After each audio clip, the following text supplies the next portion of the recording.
right, and now we're moving on to our informational reports and discussion items, the moment you all have been waiting for. Thank you, sir, for waiting so patiently. It's 12.1, Transitions Programs, PCA, and Timnath Boundaries, Bamford Feeder Update. Brian, take it away. Oops, sorry. You're going to introduce me. Sorry, I'm going to jump right in. Dr. Chaplin is so excited about this presentation. And we have two really big events still coming because we have an update from the PSD Foundation. So I want to make sure we acknowledge that. But for this particular presentation, we will be here providing an update on our transition programs, on our Poudre Community Academy's potential future home, as well as discussing Timnath boundaries and Bamford feeder patterns. And helping lead this presentation will be our assistant superintendents, primarily Dr. Julie Chaplin, also joined by Dr. Insoon Olson and Dr. Tracy Guile. Additionally, we are incredibly proud to be joined by principals from our Timnath area schools, principals at Poudre Community Academy, and leadership within our Integrated Services Department. I want to say welcome to all of you and thank you for your resilience and patience in waiting for us to get to this presentation. It's a very important discussion and you will make it better, so thank you. All right, thank you. I'll also just acknowledge that we have some of our fossil feeder folks here as well, from Fossil and Preston. Nope, you're good. You're good, Brian. You're doing great. No, you're doing great. So yeah, thank you, Dr. Julie Chaplin. I'm one of the assistant superintendents here for the district. And yeah, we're gonna hit those topics. So from the May 20th board meeting, we had a clear charge to consider Timnath boundary change, to consider new options for facilities for transition pathways programs, and also for Poudre Community Academy programs. So just to ground us and center us on board policy, as we look at moving forward in this process, policy JC is what we're looking for, and it really just charges that the superintendent or a committee will recommend boundary area, adjustments for board consideration. We'll gather community feedback in that process, and ultimately, per the policy, the board is responsible for approving any of those changes to the boundary, to the areas, and therefore must vote on any of these proposed changes as we go. So just sort of norming us on the process. So jumping right in, boundary configuration east of I-25. So we're going to start with some current state facts. So currently Timnath, as we go into the next school year, is going to be using every single classroom, every period of the day. And so the growth is really challenged as we look at 25-26. And every day still there's students enrolling for the next school year. And there are currently over projections already for next school year. So as we look at the 25-26 school year, it really would take 3 to 4 more classrooms, which would be at least 2 modulars. And those are a cost of approximately $450,000. So we're looking at, the need of $100 million. Excuse me, not $100 million. How about $1 million? In terms of what we would need to put forth and in order to adjust and make room for that space if we don't really look at some sort of a boundary adjustment. And so that's really one of the main pieces we want to put. Just illustrating again, kind of current state of where we're at. We would want to explore really looking at the middle high school feeder for families in the Bamford attendance area and looking at them to attend Preston and Fossil Ridge. This boundary change we would recommend to take effect in the 25-26 school year. And essentially those Bamford students entering 6th grade would attend Preston in 25-26, and then they would transition into Fossil Ridge during their 9th grade year, and that would be their feeder pattern.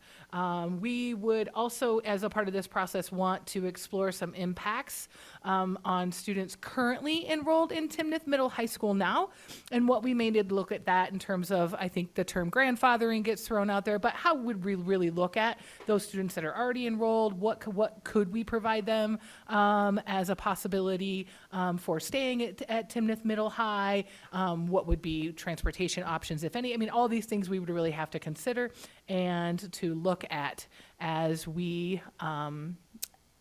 move forward into that sort of an adjustment. Okay.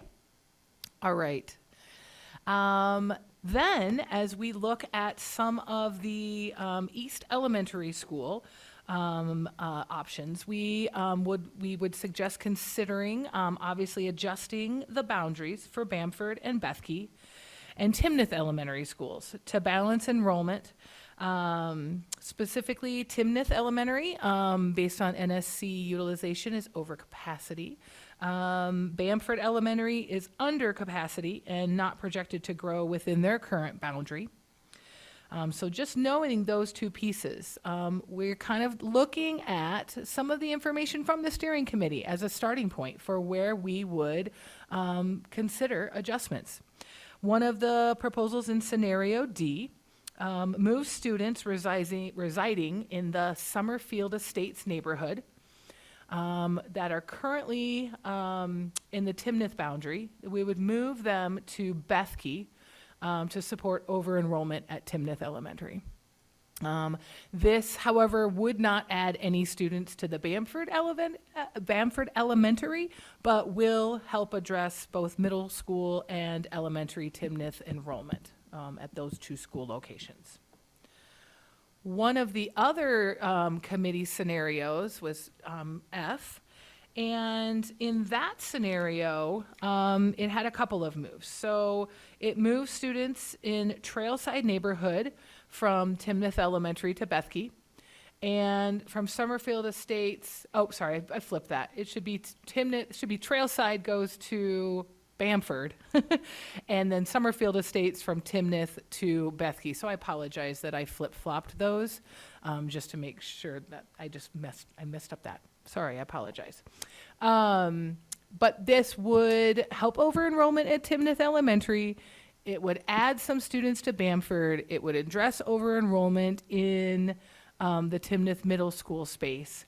However, you're taking two neighborhoods out of the current Timnath Elementary boundary, and Bethke is not in a scenario that they need more students, and taking two neighborhood boundaries out of the current Timnath Elementary is taking a lot more students than we would probably need to take, and may impact their enrollment, and they would start to trend and their enrollment would decline maybe a little too much. I think those are considerations that we would want to look at in relation to that scenario F. However, in that scenario F, there would be some adjustments to the Preston and the Fossil feeder as well, just by moving those elementary boundaries.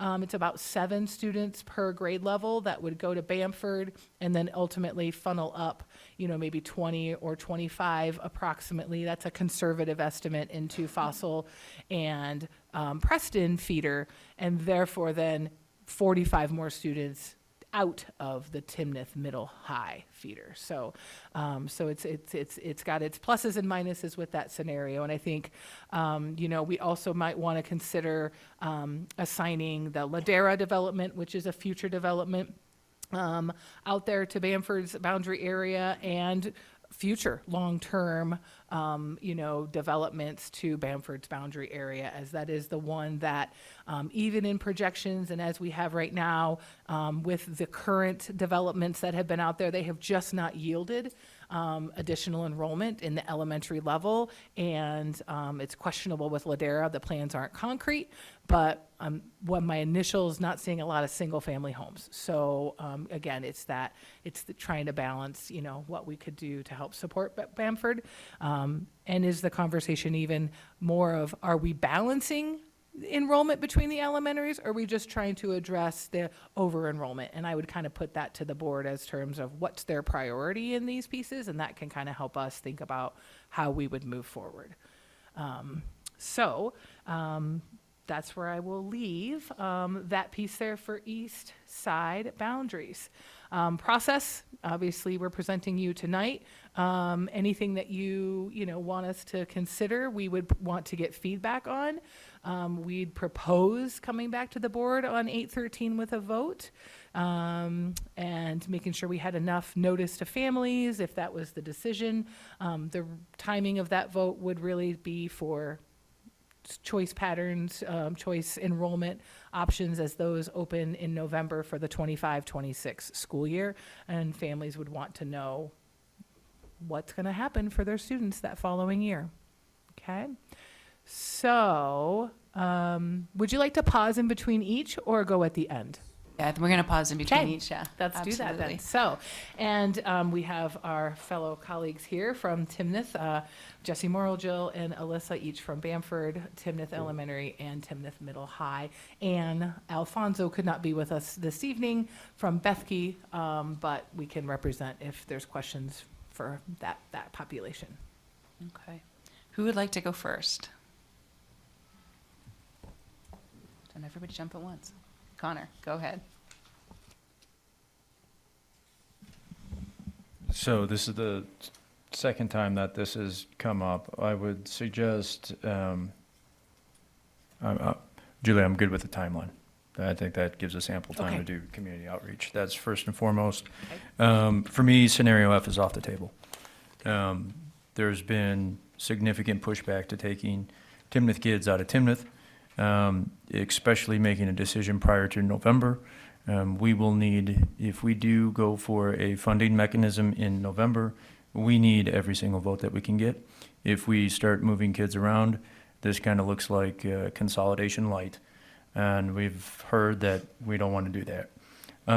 As far as scenario D and the neighborhoods that you kind of talked about there, Summerfield Estates is completely built out, with the exception of, I think, 3 or 4 high-end home sites. They're not going to yield that many more students into Timnath Elementary. There is a development on there, or that's on the planning site, that is, I want to call it Trailside Phase 3. Those homes have not been built yet. We might want to consider just rebounding that portion of Trailside into Bethke. That those homes haven't been built, so community outreach on there is obviously a lot lower. Same thing with north of Harmony Road, having the Timnath Lakes development, which I'm not sure the committee really got into. Those have single-family homes at decent price points that could yield a lot of students. I would suggest that development is so big, we do not want them, all of it, feeding into Timnath Elementary. They're building them very fast. I actually went over to the sales office before last meeting, and they said that they have a lot of families looking at them. They didn't have any specifics on how many families have moved in, but maybe Jill, you may have a little more information on if there's students yielding from that neighborhood, but we may want to put that on there because there could be potential students that could go over to Bethke from there. Also, there is protected bike lane underneath Harmony Road for that. Last but not least, I spoke with the planning director in Timnath. Quite honestly, we don't need to talk about Ladera.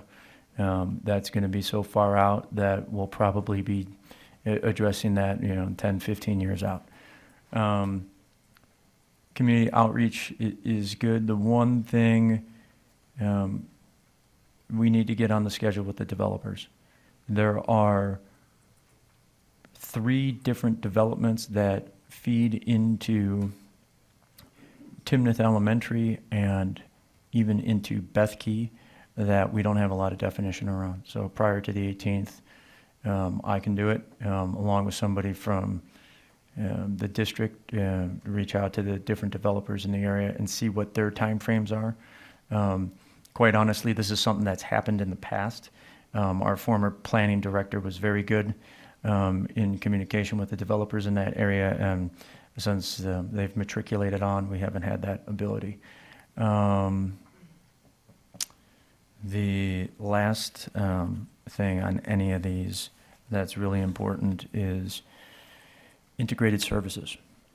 I've had significant emails talking about this from people who are in Bamford who go or are planning to go to Timnath Middle High School. They want to make sure that their students not only can access the same service, but that the actual facilities and the infrastructure, Preston versus Timnath Middle High School, can accommodate those students. So that's something on the 13th of August, it's requirement.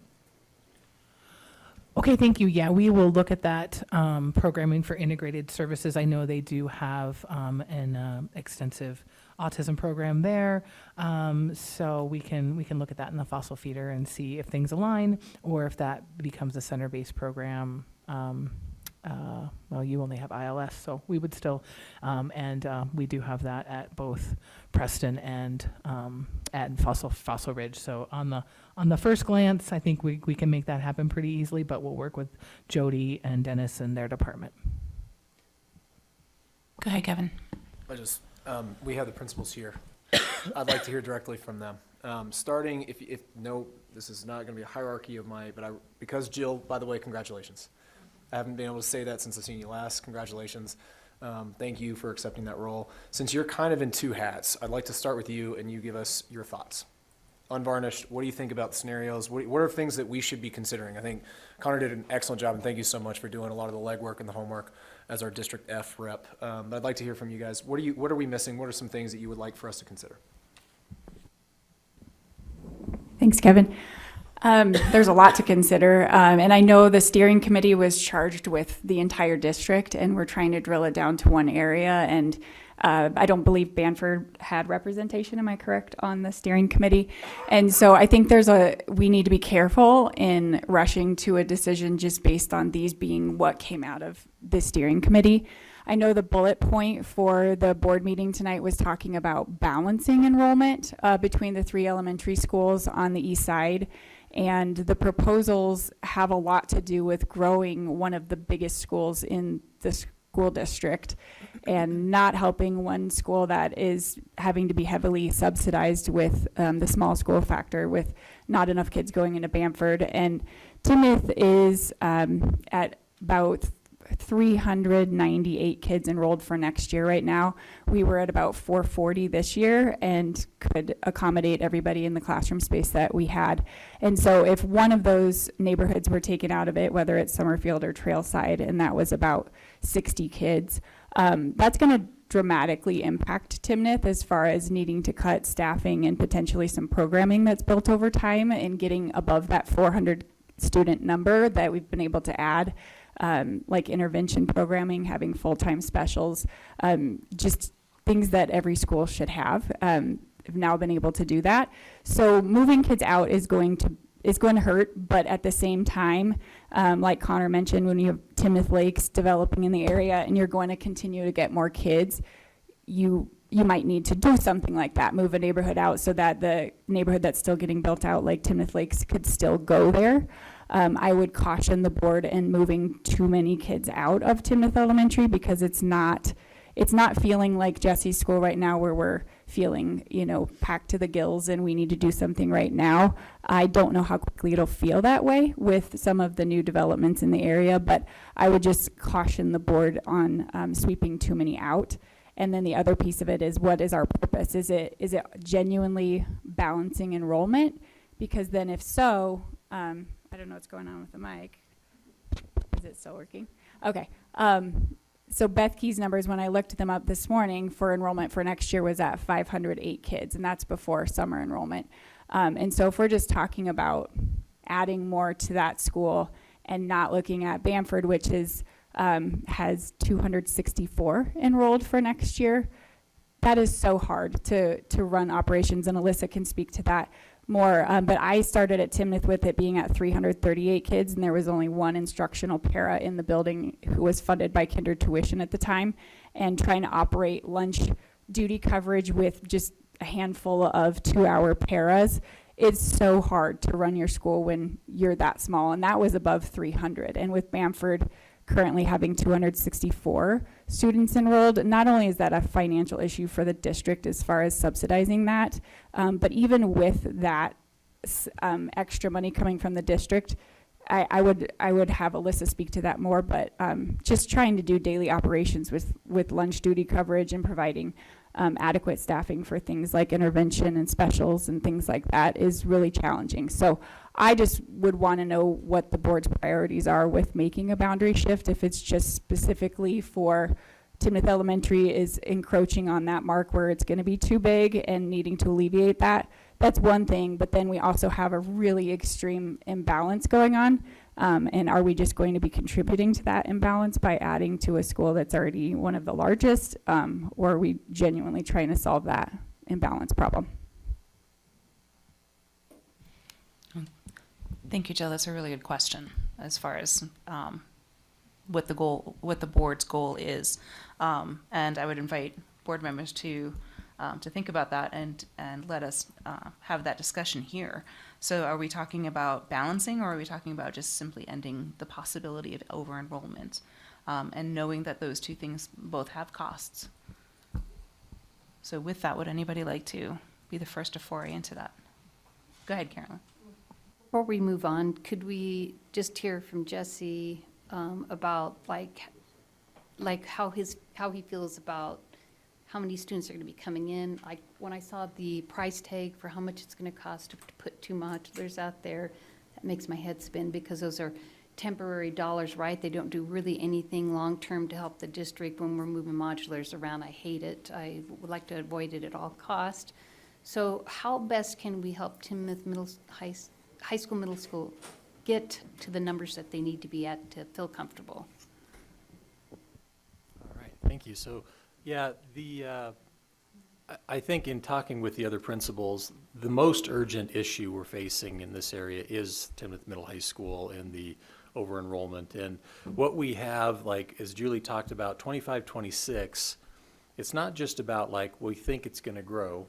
It's that this is like, that's the last year of our kind of full build out. And so next year is our first year with seniors, but that senior class is about 135 kids. They were the first kids that had to commit to coming to the school. They were already out of high school before in their freshman year. And so it's not as big as the class following them, which is about 235 kids.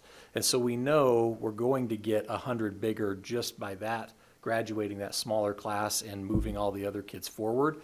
And there will be likely a little bit of growth to add to that as well. So that's where we know we've got an issue coming up. It's not just we'll see what the growth looks like. And we are next year at that, literally going to use every classroom, every period. It's been a real master scheduling exercise to figure it out. But we've got it figured out. And we're really excited about, having seniors and having, getting that first graduating class is going to be an awesome year. And we're going to be a little on top of each other. And so just knowing that, that's why this is really an urgent piece here. And if there's anything that's done, really just we could leave the boundaries as they are currently for elementary schools and just simply take that Bamford area that exists now and reroute them to Preston and Fossil. And that would support, what we need in terms of the over-enrollment. A little bit of insight just because I was on the steering committee of what the thinking was around the balancing piece. And it was looking at Timnath Elementary being what looks like over-enrolled right now just by capacity versus numbers, Bamford being under-enrolled. An initial thought was, well, what if you kind of move everything south, so move a little bit of Timnath Elementary's boundary to Bethke, move a little bit of Bethke's to Bamford. When you started trying to do that, there's some real challenges with that because a lot of the Bethke students that you'd be looking at live pretty close to Bethke. And so they suddenly are driving further or they're going to an elementary school that's further away from them than their neighborhood. And so that's where you see the couple of proposals that ended up being landed on didn't end up adding a lot of kids to Bamford yet. And so it's something that could be looked at more. I think that, it could be even something that could be like a full committee that takes a look at that with a longer period of time. But the urgent issue really in our area, like Jill's talking about, they'll be okay right now. Timnath Elementary, doesn't feel imminent that they're going to be overcrowded, but Timnath Middle High School is going to be overcrowded. And so that's just, that's where we are right now, and recognizing this feels like could be a fairly logical solution to support not only our school, but then also Preston, who could use more students, and Fossil has ability to take more kids, and that allows us to get under capacity. I think another thing that's important is recognizing that it would need to be like a boundary change that impacts our 6 through 12 grades. And so it wouldn't, if it's just the 6th grade coming in that experiences the boundary change, that's not going to be enough kids that come out of our school to get us within capacity. So it would need to be something that's like a 6-12 change, and yet being able to offer the opportunity for kids to stay who want to stay, grandfathering them in, figuring out how we do that would be important.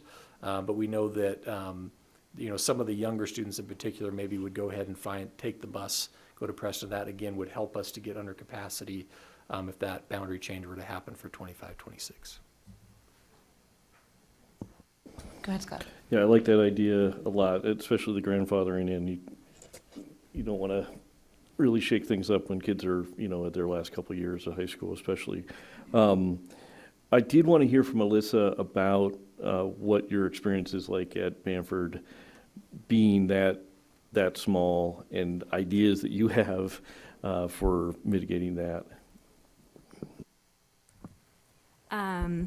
Well, I've gotten really good at lunch duty.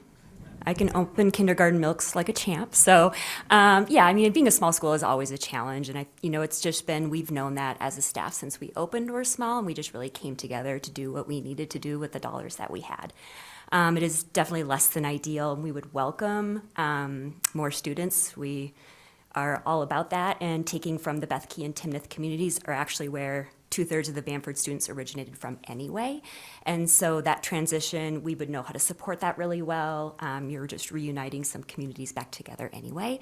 So I think that would be a really positive change and would solve the financial issues that Bamford is currently under and always working. So it is hard to work in a small school formula, as Jill mentioned, for sure. Just a kind of a follow-up. So I've been to your school. You actually gave me a tour back when I was on DAB, and it's amazing. Like, it's a beautiful facility. Is there a way to get more choice in from some of those other families? I don't know, like offer more tours or something to, I know we're not supposed to compete as schools in marketing and things like that, but man, I think that might help. I don't know. I'm sure you do that already, but I don't know if we can help support more. Yeah, I think we'd be absolutely willing to do that. Bamford was placed on a no, we were not allowed to take choice for the first 2 years that we were open based on when Dr. Lambert was here, so we couldn't. So I would say our biggest numbers of choice phone calls come from Highlands Meadows, because that Thompson boundary is right there. I can throw a rock at it to the south of Bamford. So we do get a lot of families calling from there, like, we really want to come. We can see your school. We could walk. We could bike. But because of that, for 2 years not being open to choice, I think this was our first year of being open to it, that maybe it just wasn't as known, and it's just kind of getting out there that we are now accepting and offering choice slots. Go ahead, Kevin. Yeah. Oh, okay. I want to now hear from Amy and Mark, if that's okay, before we answer the big question that was asked, because I need more input. Good evening, and thanks for having us. I just want to quickly piggyback on what Alyssa just said about the choice boundary from our south. It would make a big difference also knowing that those families then had seats that they could accept into Preston and into Fossil, because prior to 2 years ago, seats weren't available in Preston or Fossil, where now we have some room. So I think that's a marketing campaign that we really need to look at. I'm very excited about the potential of welcoming more students into Preston. We are a pressure valve release for Timnath. That makes the most sense to get those students back into our building.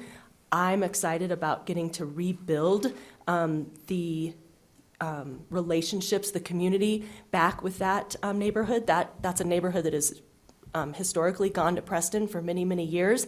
And I would welcome them back in and would love to rebuild that relationship with them. And I would just say, being upstream from all of that, at our high water mark, we had almost 2,300 students at Fossil Ridge High School This year, we had 1935, and if you look at the projections, in 5 years, we will be cut in half. And the impact on programming that our community has become accustomed to would be devastating. And I don't mean that to I mean, it's my school. I think everybody that runs a school feels that way about their school. But I would hate to see us go down to 1,000 students. So if we can relieve the overcapacity at Timnath with minimal impact, I think that's some pretty low-hanging fruit. I would appreciate it as well, and would love them and welcome them as well. Thank you. Yeah. Yeah, please do, Jill. Yes. Kind of to piggyback on something Jesse said earlier about how the need at Timnath Middle High is really pressing for the 25-26 school year, and we might have a little bit more time if needed for the elementary discussion. I just wanted to point out that I know nobody wanted it this way, but when planning for Jesse's boundary, too many kids got put in there. The boundary was too big because of just a lack of understanding of how quickly the growth would happen east of I-25. So it's really hard on the Bamford community to have been swept out of the fossil track for just 3 years to be put into Timnath Middle High and then be yanked back out. There are a lot of implications with that. And so what I would want us to avoid doing with the elementary moves is if we make moves such as moving Summerfield or Trailside or something like that, and have no plans for how to grow Bamford's enrollment, and then if a few years down the road want to make moves again. We just don't want to yank families around like that. So I guess I would just ask for that consideration of looking beyond just solving any overcrowding issues to truly trying to figure out how to balance enrollment in a long-term way, and so that we're not doing that to families repeatedly.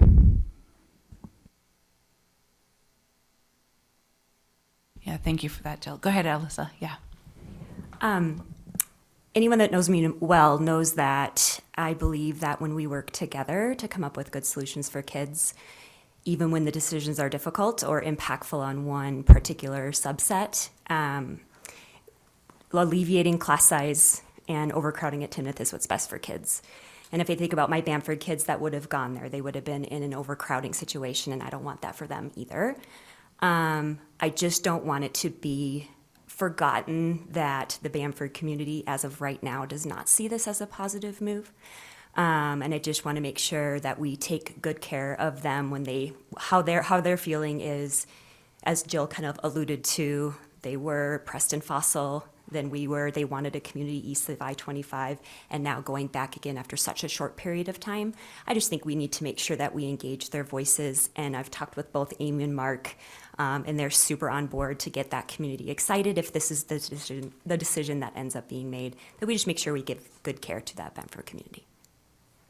Thank you for that. And, while I'm thinking of it, what ways would be best, do you think, for us to go ahead and approach that?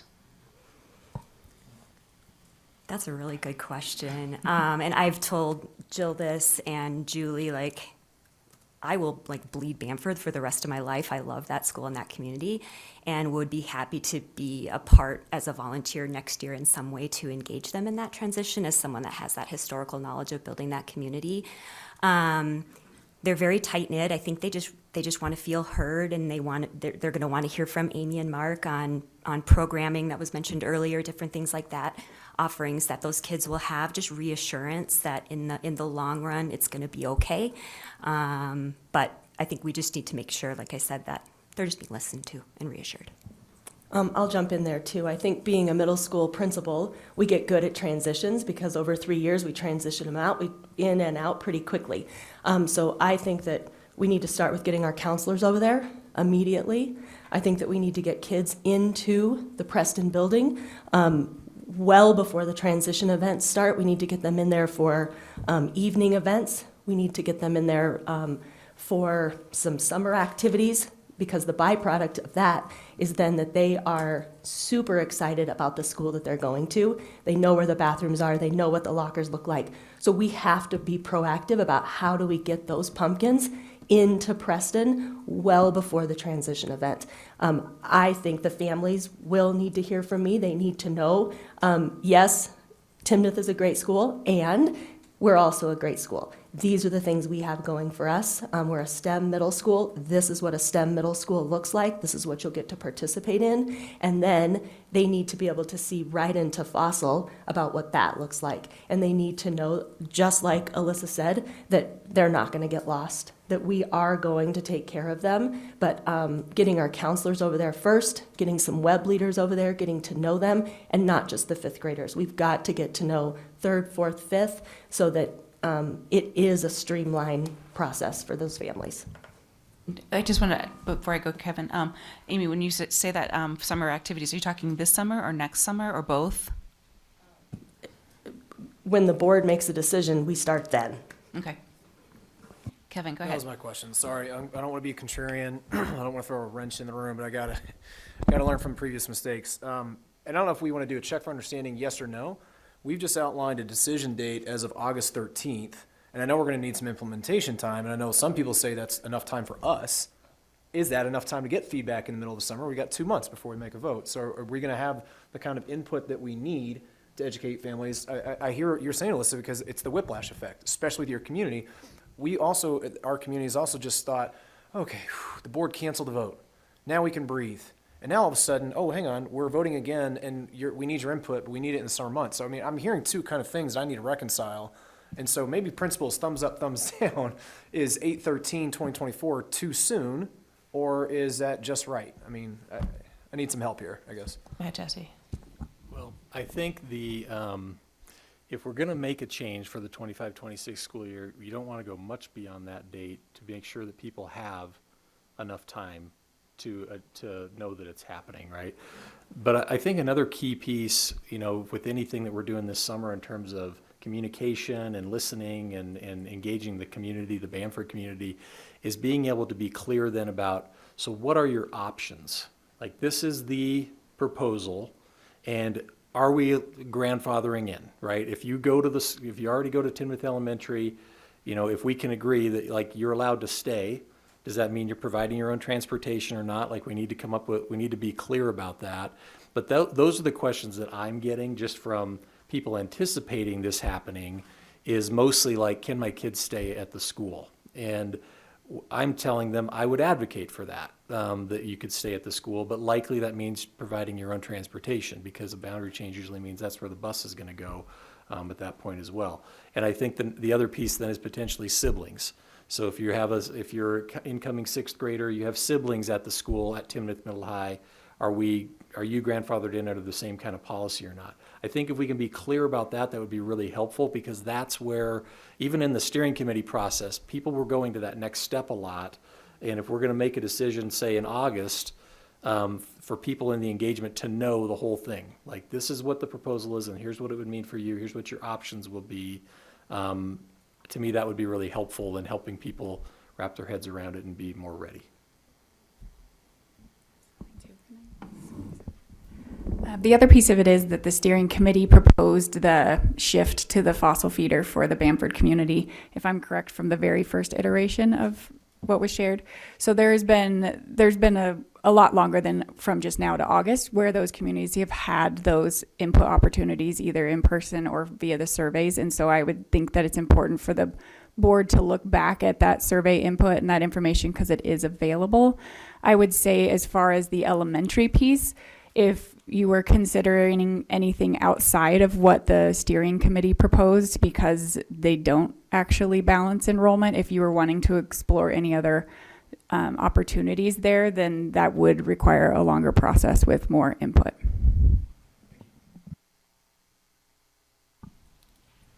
Thank you, yeah. Go ahead, Mark. I just want to add one more thing. In all of my listening over this tumultuous year, everybody that I've talked to thought that this was sort of like I said before, a low-hanging fruit, sort of an okay, easy, given way to relieve and increase where it needs to happen. So I don't think it's going to catch people off guard as much as we might anticipate in that short timeline. Mm-hmm. Go ahead, Brian. A clarifying question of the group, and Dr. Havelda, I appreciate you kind of doing a pulse check there, because I think that's really, really important.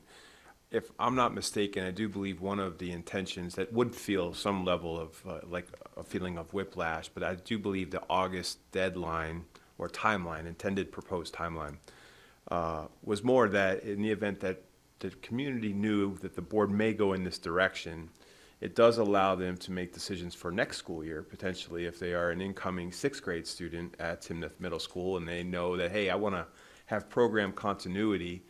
They may make a decision in real time for next school year to actually start and attend their academic sixth grade year at Preston. Is that accurate in terms of some of the intentions regarding the timeline? I think that could happen. I wonder if that happens even during the summer, if people anticipate the decision being made. I do think there's another question, you know, for even Preston to say, can you take kids going into the next year? Because staffing has been allocated, that sort of thing. So there may be some limitations on how many kids could choice into Preston at this point. But I would anticipate that could be an outcome.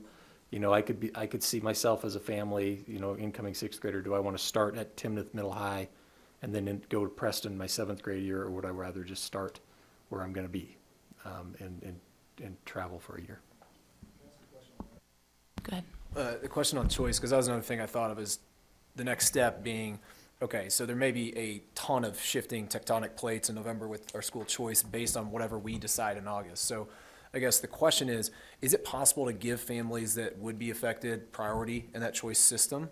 Or is that going to throw too many wrenches in it? I mean, I need some educating on that point. Yeah. So we have a priority ranking order. We can amend the priority ranking order that we have currently in place to prioritize families who could potentially be disrupted by a boundary change, that they could receive a higher priority ranking in the overall system. One of the things we can't do is we can't prioritize out of district over in district, and so they would have to be in that tier that they would belong, whether it's in district or out of district. The only reason I ask is because I think that there's going to be a balance, and I think that we don't want to be counterproductive in doing that because it'll undo whatever motivations we're trying to resolve here in our best intentions. But I also think we owe it to our community to give them that heightened priority of choice, since they're the ones that are going to be affected. And then I guess we'll determine the wisdom of our decision come November, come December. And so that's another data point. That's why I asked. Tracy, on that point, and Jesse, Timnath Middle School is not accepting choice, correct? So if we rezone Bamford kids to feed into Preston, they will not have the chance to choice into Timnath Middle High School. So that is correct. We haven't accepted choice for the last 2 years. However, I think what we're talking about here is that if we rezone, yeah, they wouldn't be able to choice in unless potentially there was a sibling, and I think that's something we can talk about. Or again, if they already are attending the school, we could allow them to stay at the school. So that stays They kind of fall within- under the choice category, Right. then probably providing their own transportation. The way I visualize that is that's within the legacy policy that we will establish, saying, you know, if you're in, you can stay in. That's not choice, that's legacy. Anybody who in the future, or maybe potentially who is in fourth grade now, who does not have a sibling at Timnath Middle High School, but really wants to go there, they will not have that choice option because Timnath Middle High School is full. Yeah. The question on that too, and then Jess, as far as the sibling goes, at what point does the sibling get cut off? So if a sibling goes to to Wellington Middle High School, and yet there's a sibling that is maybe 5 years below that child, is that how far do we extend that? Yeah, that's a good question. I think, so I don't think that's going to be a number of kids that's going to be all that high the further you get into this process. And knowing how important it is for kids to go to school with the kids they're going to school with, you know, their friends, and they build relationships. And so when you get to that point, yeah, if we've got a sibling that's 3 or 4 years younger, and now coming along, Yeah, we might have a few, a handful of those kids that want to come at certain years. I think that's going to be something we can absorb. And it still feels like potentially the right thing to do for the community. I do think the more years in, the fewer of those kids that there will be, and they'll want to go where their friends are going to Preston and Fossil. Yeah, and I can think of when you're doing middle school, high school, as that combination, the parents may want the kids in the same school, but that elongates that. So instead of a 4-year or 3-year process, it's now 7. So I can see that being an issue. So go ahead, Jess.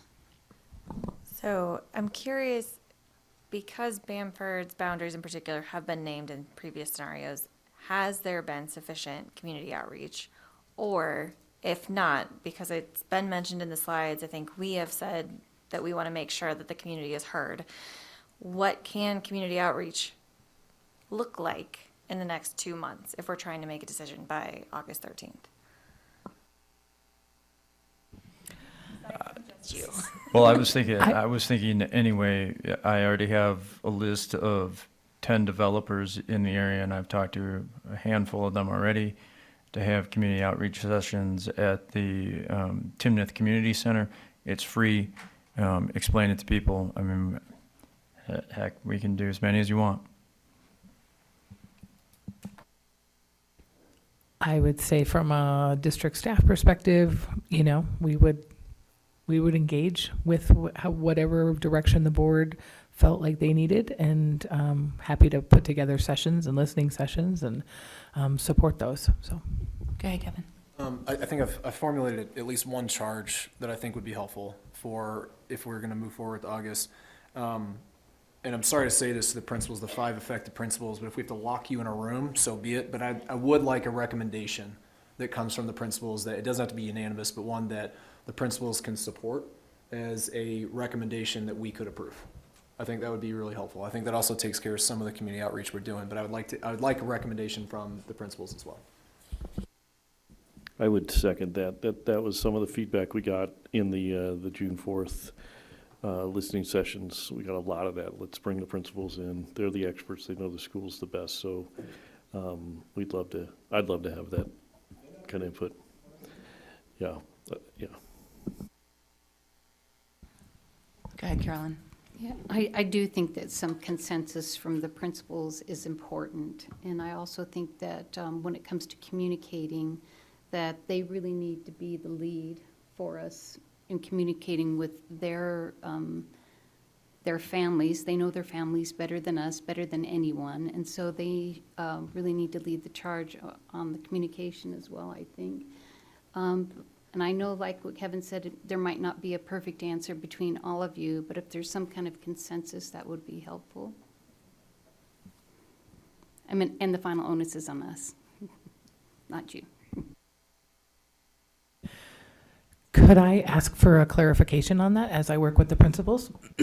As we're looking at providing a recommendation, it would be really helpful to know if you would like to see a recommendation for Timnath Middle High only, if you would like to see a recommendation for Timnath High and elementary separate, or even a third option would be one combined, I guess.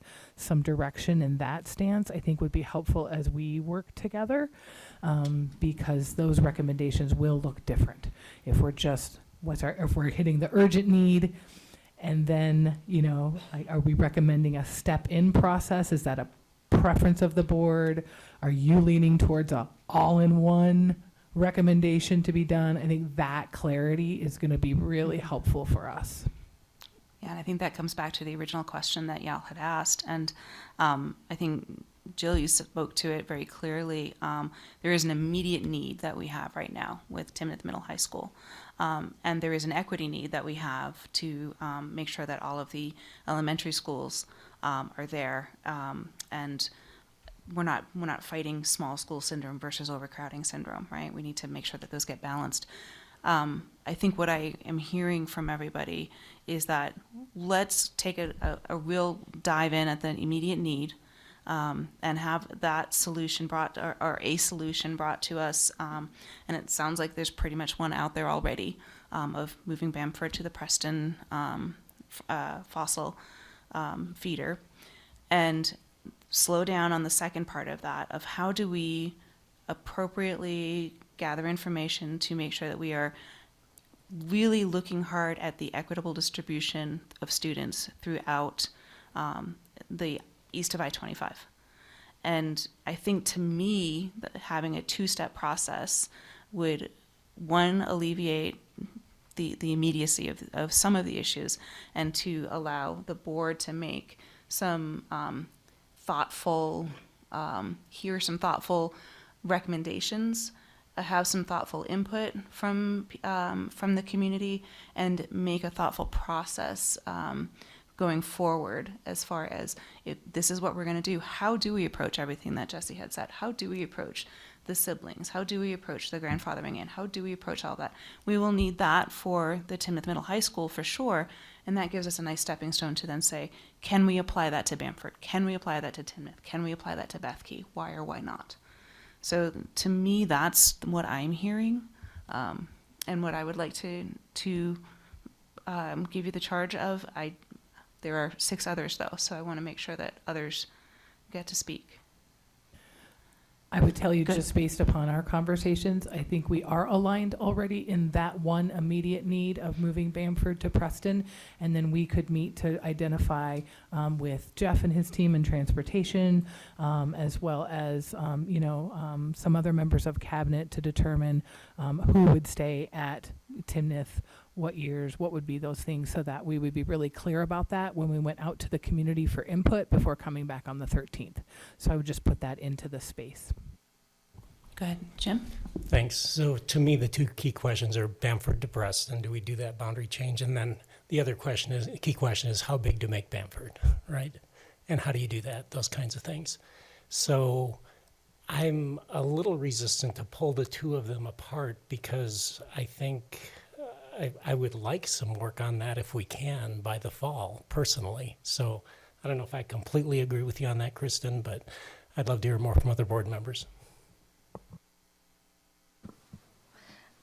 So I think if we're looking to do something by August 13th, I struggle to do more than Bamford, because I don't know that we're going to have the ability to focus. I mean, I understand they've had the opportunity to participate in listening sessions, but considering that was the entire district, I don't know how loud their voice was. If there's consensus on moving Bamford, I think that's something that we could potentially realistically do. I think anything more than that, as far as balancing those elementaries, I think we're going to need outreach. And I don't know that can happen by August. I think you've convinced me. Thank you. Okay, go ahead, Scott. The only thing I would say is, if we're going to have the principals in the room, I wouldn't mind hearing your thoughts, like deep thoughts on those changes, boundary changes and things like that, to help get more into Bamford.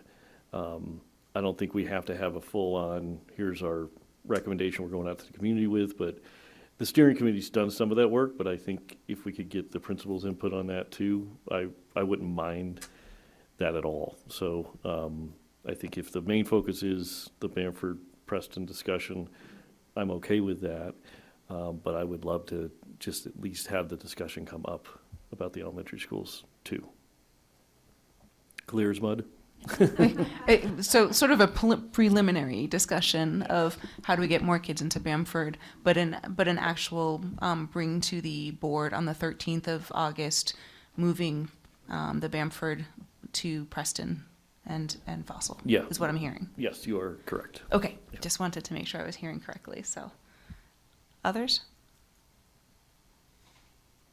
And I think to what I would add to that charge, Julie, is exactly what Jesse had said, was making sure that everybody understands what the options are. So is it, what is the grandfathering in policy? I wish there were a better word for that, better term for that. I don't like that. The transportation, how are we going to work with that? What are we going to do about siblings? What are we going to do about, changing tiers of choice? So I think if we can really nail that down, that would be, for me, that would be a solid charge. And while you're having those discussions, my guess is you probably will have some deep thoughts about, and how do we shift moving forward from there. How do we shift to get more kids in Bamford? But that wouldn't be the priority. Go ahead. And just to piggyback on that, I mean, I think, Amy, you spoke very eloquently about it by doing the outreach. If you get people into the building, it really just helps families feel the predictability. They know what they're getting. It's not as scary, right? So if we have kind of the plan for how we're going to do it, and we really invite them in, which you guys seem really excited about doing, which is awesome. I don't think it would be as heavy of a lift, right? If people understand what they're getting out of the deal. All right. There's some voices we haven't heard from. Go ahead, Carolyn. I wanted to thank you, Alyssa, for your offer to be like a navigator or a bridge for Bamford families. I think one thing that we heard at CASB was how important that is for kids who are transitioning to have a familiar face, right, at the school where they're going. So I think that you're the perfect person for that, and I really appreciate your offer there to be a bridge for them. Thank you. Connor, do you have any thoughts on it? I think we got another whole discussion to get to. So I think we've done enough here. I think we can go to PCA. Go ahead, Kevin. One final thought. I've heard grandfathering in a lot, and this is no indictment on anyone. I just Googled it as well to make sure I was correct. Yeah, it's a I bad do term. have some racial roots, so let's as a board, as a governance team, let's use the word safe harbor. I think that's an easier phrase, and it means the same thing. So, and I'm not picking on anyone. I've thrown it out, but it kind of bothers me. Thank you. Go ahead. So thank you for the conversation. I think we're getting some gentle nudges to move forward, but I just want to restate what I think we've just agreed to is prioritizing relief at Timnath Middle High School in service of the August 13th discussion, while also continuing to explore best type of thinking for balancing enrollments at the elementary schools east of I-25, but not necessarily to come for a proposal in that meeting. Is that accurate? Okay, awesome. If it's okay, did you want to say something to that? I would say that's accurate. I know we're about to move into a different conversation with different school leaders and district leaders, but I want to thank the principals that have just participated in this process with our governance team. Your ability to be solution oriented and show that regardless of circumstance, we're going to continue to love kids and support our families as they navigate these various transitions, I just think is just really commendable. It's who you are, and it's why you're pillars in your respective communities. I also want to pay special attention that if for any of the members of the community who are listening to this conversation in totality, what our school leaders just did for us is actually continue to validate the existence of this problem that we are grappling with in very different ways. You know, whether it's talking about the realities of running a school with less than 300 students, regardless of whether you agree the problem is rooted in birth rates or charter school enrollment or our projections in the future are not right, you on a daily basis have to think about how do you navigate the nuanced complexity of having few staff to navigate and support students based upon those realities and the implications that has on the broader districts. I want to say thank you for talking about that.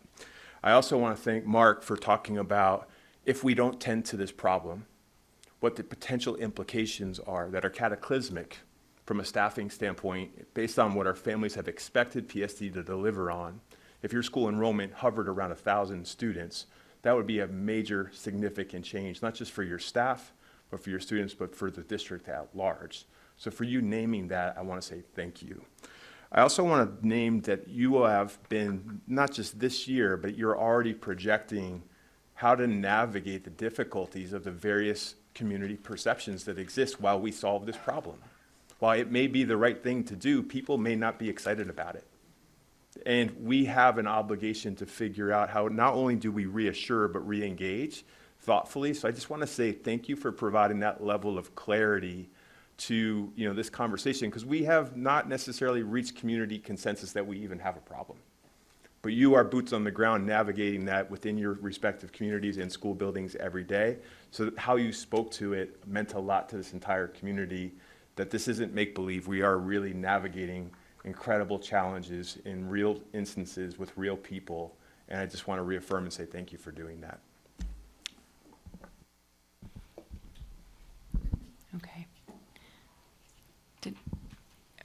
Okay, nope, I just want to make sure. All right, thank you all so much. Did we want to move on to PCA? All right, thank you all. I really appreciate it. Okay, I would love to switch gears here, maybe. Oh, is the battery? We had. As we switch gears, I also wonder if this is an appropriate opportunity for people who have been sitting here all night. You're welcome to stay and be a part of this conversation, but I also don't want you to feel compelled in the event. I just want to provide some flexibility for people to re-engage with their families, if that's appropriate.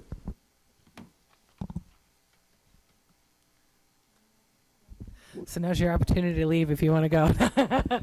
You're dismissed. All right, love it. Okay, great. Oh, she's gonna get some batteries. Okay. Oh, okay. Well, yes, Pooter Community Academy. I will stall a little bit as we go into here and just start talking a little bit about Pooter Community Academy, and the information will be on the slides. But just trying to talk to you about alternative education campuses. So Pooter Academy is one of 2 of our alternative education campuses within our district. Pooter Community currently serves students in 8th through 12th grades. They also support the Expulsion Program Journey online supports. And they do actually do some outreach, and they support some of our members of the community who are older that want to come back and get a high school diploma. They have supported people in their 30s, even older than that. So it's a very unique set of supports that they provide in that space. What makes an alternative education campus designation is really something that is regulated by the CDE. So every year, these fine principals have to go through every single student that has been enrolled in PCA, and they have to designate them as to whether they meet one or more, in some cases, of at-risk factors. And 90% of their enrollment has to meet that level in order to get that AEC designation. So just a little background history. And some of those pieces are definitely, homelessness. We can have students who are parents or expecting to be parents that are that could be at risk. Obviously the drug use and any alcohol use, those can be factors. Abuse, neglect, child abuse, foster care, having parents in prison. There are several factors. That's just an example of some, and it's certainly not exhaustive there, but that's kind of an interesting process that they have to go through every spring, and then you all sign off on their renewal application that designates that. So I think I stalled really well in that process. And before we really jump into it, I think, as we think about our alternative education campuses, we want to be mindful when we're looking at what their space would look like, not just in what their physical space needs are, but in the way that we address those physical space needs. And so, specifically, when we're looking at, how we want to share our proposals, we are not looking at co-location options to share with you this evening. We really believe that students in alternative education campuses who are already marginalized deserve their own campus, deserve their own facilities, and their spaces that are adequate to meet their needs. In addition, I would not want to subject a student population that has been impacted and had experiences of maybe not feeling like they belong in the system, and have them at a potential center of scrutiny by communities within Fort Collins, and or protests, that they may not want, to share their building space. That really concerns both Danielle and Lucas and myself when we just look at the potential impacts and the potential harm that could do to students. So what we're going to present to you are not co-location options, but really thinking differently. So I've made that caveat in there. Okay, perfect. You want to click for me? All right, fabulous. So some of the things about Poudre Community Academy. Number one, they do have competitive athletic programs. This is part of their student engagement. It really is just a huge value add to the climate and the culture there. They currently have girls and boys basketball, volleyball, girls and boys track and field, and esports. In addition to some of the programming I already talked about, through some of the grant funding, they have night school options. So some of their students and some of these folks who are older than 18 that are working on getting a high school diploma can drop in and get support. So they have night school options. They have Dungeons and Dragons clubs, music clubs, Japanese culture clubs, all these programmings that happen after school as well, in addition to their sports and activities. And so next, then, just about the space. Yes, 1902 is when it was built. You can see the square footage there, but it's partial air conditioned, really just an office space. Plumbing needs a complete overhaul. I think 3 times this year. Bathroom facilities, which are already just not enough facilities. They don't provide transgender options or non-gender, They don't provide non-gender options. And the set of public restrooms that they have, there's few stalls to serve all of them. And sometimes because of the plumbing issues, they will back up, and we will have gray water, and we will have companies in, and then their students are walking across to operations, and they're taking like field trips in groups to go have bathroom breaks and restroom breaks. And they have one staff bathroom, but again, that just the basic needs aren't enough there. Also needs a new roof, and so currently also does not have adequate gym space. It has a small gymateria. It's like cafeteria that's used as it's like a half gym. It doesn't have a really large ceiling, so they can't do practices, nor can they compete.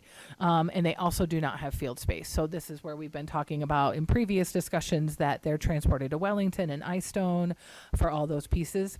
Another piece that we haven't talked about yet is the nutritional services. So they don't have a functioning kitchen where you can cook hot food.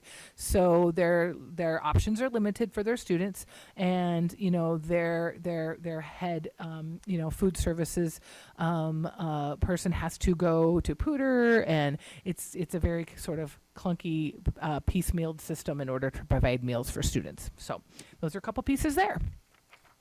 All right. So as we look at I don't know.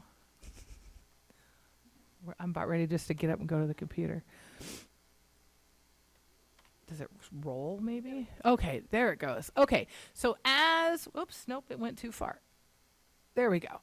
So as we look at priorities for any location we would look at, transportation is one of those. Public busing is not provided to students unless currently they are dropped off at Poudre if they need McKinney-Vento services or something like that, and then they walk over. But they don't have any school busing. So public transportation is key for the families to get to PCA. So looking at another site, we want to consider that access to public transportation as well.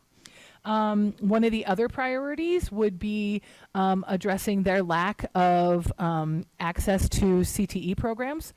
Currently, students can walk over to Poudre High School and take part in our district career tech opportunities that are provided over there in those programs, but they have limited CTE programs even on site. So at a new site, considering how we look at providing something that they can't get at Poudre High School would be an idea to consider. And then just properly equipped learning spaces. Again, the gymnasium we've talked about, but that's used for classes, practices, competitions, field space, again, for practices and competitions. They don't have science lab space. They don't have proper science lab equipment, eye wash stations.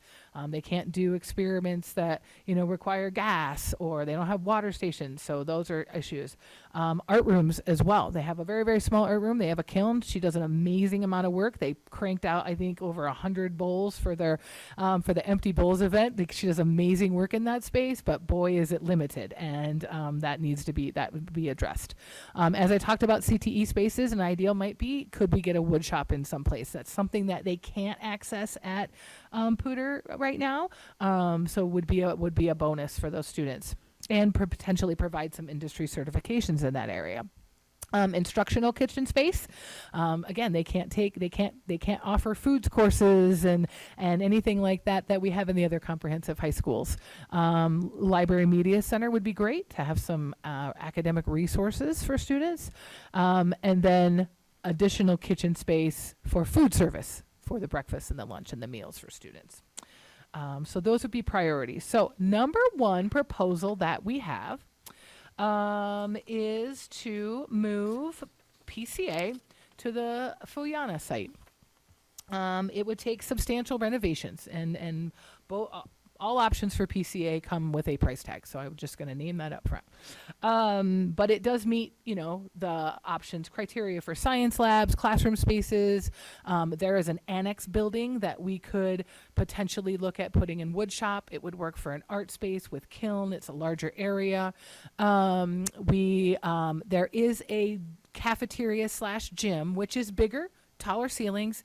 They could have practices in that space. They could not compete. They could not have competition, so would still need busing. There is some field space. We have had some ideas of how to expand some field space, but again, it would probably be practice space only and not competitive space. There is a kitchen space for student meal service, so that's a positive, and there would need to be upgrades. It would need to be a complete overhaul of that entire kitchen space. And essentially for classroom spaces, you're taking everything down to the walls, and you're really creating new classroom spaces, because this space was already repurposed to be office spaces. So we're moving back into classroom spaces. So that potential estimate, without having the spaces for competitive athletics, is estimated at $11 million. So some of the things that we would consider addressing would be adding a potential gym annex that would it would increase the renovation costs, but there's room on the footprint of the property to build an exterior gym with locker rooms that could actually have competitive and practice space for that school, and that would be ideal. The other things that we will have to address, there are approximately 75 staff in Fuyana and in that annex site. Early childhood and some other programming that is in there, integrated services programming. So those would all need to be relocated. So there would be a cost there. We have not determined. Potentials could be Preston. We'll see what the enrollment does, but could potentially look at the current PCA building and staff being in there, but that could potentially have renovation. So 75 people moving is quite a lot. So that's the first proposal. The second proposal really is, I think if we just do that, roll it down, there we go, would be to build a new site at a location to be determined. It would, again, have to have all these same things: field space, gym, plumbing, obviously that works, interior spaces that we've already outlined. And ideally, if they were going to build a new space, combine it with an expansion of career tech center programming on site that could be accessed not only by PCA staff, but by all students in Poudre School District. And these are the next priority programs for that. It's culinary, cosmetology, auto mechanics, medical assistance, cybersecurity. This is done in other districts. Thompson, St. Vrain have created facilities that combine CTE with an alternative education campus program. And those have been really successful pieces in there. So obviously implications $50 million is a rough estimate, and it would go up with what we chose for those CTE programs, right? Obviously, automotive, a little bigger, higher price tag if we were to look at that program in there. So this would require a ballot proposal, to be part of a ballot proposal for this to happen. And actually, in both cases, if it's, the Fuyana site with an 11 million plus, or this, it's going to take being part of a ballot initiative for these both to be done. In building a brand new site, you're looking 3 years minimum, design, construction, planning, all of those pieces. We do have some blueprints from some of the existing tech center combo, alternative education campuses. So, we have some models of what that could look like and what that could entail to help us with that planning, but that's really, that is really where we would be at. So that's where I'm going to end it. Would you like to hear from Danielle and Lucas, or would you like to ask questions first or give feedback? Your choice. Would you like to speak first, Lucas, Danielle? Or I mean, we are like a three-legged team, so we're always having to kind of check with each other before we say things. So I'll speak for myself personally. I think more maybe asking or answering your questions. I think Julie did a pretty good job of summing up kind of the state of where things are and kind of what we're hoping. But, I don't know if you have anything to mention before they ask questions. I think it's important that we started with the definition of an alternative campus. That word is used to describe anything that's not one of the larger comprehensive high schools, and that's an improper use of that word. And Julie explained why, exactly why we are referred to an alternative campus, and why Centennial is also referred to as an alternative campus. The criteria, I think it's important too that we recognize that that's the definition of the campus, and I don't want it to be what defines our families. Our students also fall into the criteria of National Honor Society students. They fall into the criteria of 3-sport varsity athletes. They fall into the criteria of CSU full ride scholarship recipients. So I just want to be really clear, that's the definition of a campus, not the defining terms of our community. And I think a question that we would have for you all is, what is PSD's goal for alternative education? If it's the same goals as the rest of our students, like graduating with options, in my mind that is connecting us to CTE. It's connecting us to access to transportation, like Julie mentioned, so that way our students can access all the things that Fort Collins has to offer. If our goal is increasing literacy, it's keeping our class sizes low. If our goal is mental health and belonging, we need proper spaces for our counseling staff, because currently they do not have offices. They share half of a modular with cubicle walls. It's robust programming like athletics, because that's what's connecting our students to our school. It's why our school has grown over the last couple of years. And then if we're just baseline, giving our students appropriate access to education and what other students in PSD experience, I think we just need to do better in general.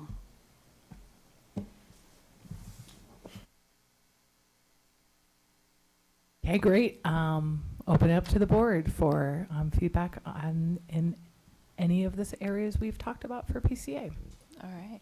Questions? Yeah, go ahead, Jess. If we build, what would we do for 3 years with with our students? We would be status quo for the 3 years. We would be working with Jeff and his team to address plumbing issues the best we can. We've come up with some alternative solutions if we need to, if the plumbing issues were to be more than they are now.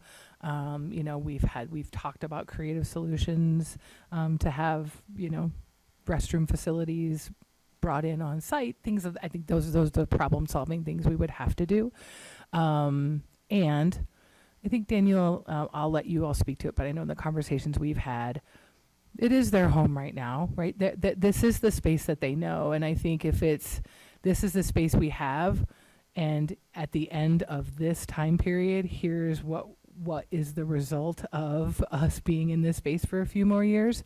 I think that that's a buy-in for their community and their students, and I think that they would be just as excited to have, even though it wasn't right now or next year or 2025, I think the potential of getting an amazing space for them instead of a retrofitted space that is kind of better,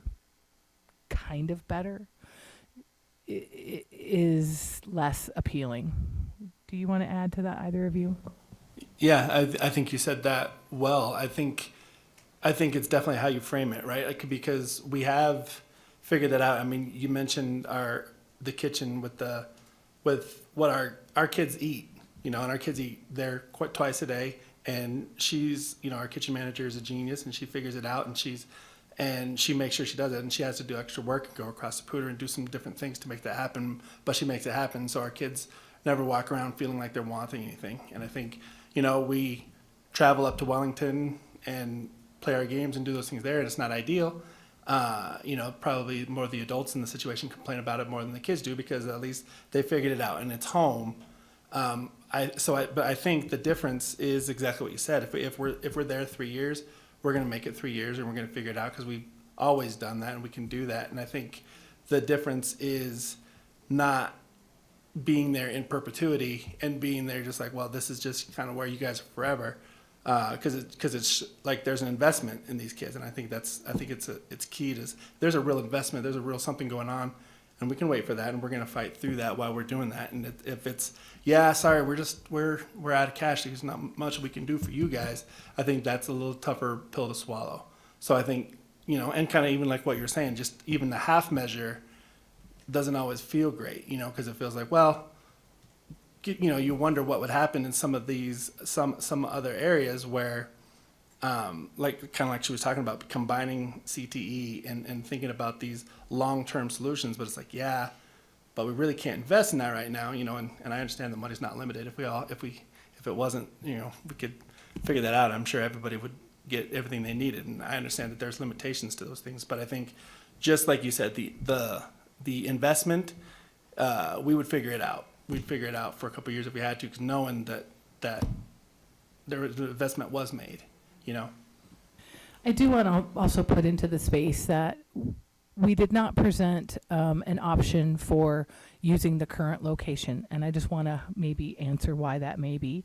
It is a 2-acre space, and certainly there would be renovation costs, right, that we've already outlined that would need to be taken care of. But you would also be adding, on top of the renovation costs, which would be significant to the existing building, you would be looking at adding restroom facilities, more classroom space, and gym space. But you still, and you could potentially do that to have practice and competitive space. You are not going to ever have you're not ever going to have the space for field space. You're not going to have the track and field space. You're not going to have anything that you could use for practice and competitions in that. And, they are hopeful to engage in baseball maybe at some point and all of these pieces. And so the current location, putting money and investing into that site to make it what it really needs to be is just something that, with Jeff and his team and our, talking about, is just doesn't provide all the ands as building a new site does. And I would say, just in kind of piggybacking on what Lucas said, I think what the community would really be challenged with is just going back to school next year with no hope for any change. And that's kind of where they're sitting now, is they sort of came out of it going like, okay, well, we were told this is a really, just not a great space that we should be in, but now nothing's going to be done. So I think that scenario is worse than saying you're going to wait 3 years or 4 years or whatever that is. So, Go ahead, Kevin. I have a question. I came and visited the school the day I got sworn in, so I've laid eyes on it. And by the way, we also omitted in our report the beautiful structure out front that the students had helped create. So I want to invite you to come look at it. It's really cool. What the students have done with the space and made it their own is, I think, awesome. So of the two options, and we're looking at pretty hefty price tags on either.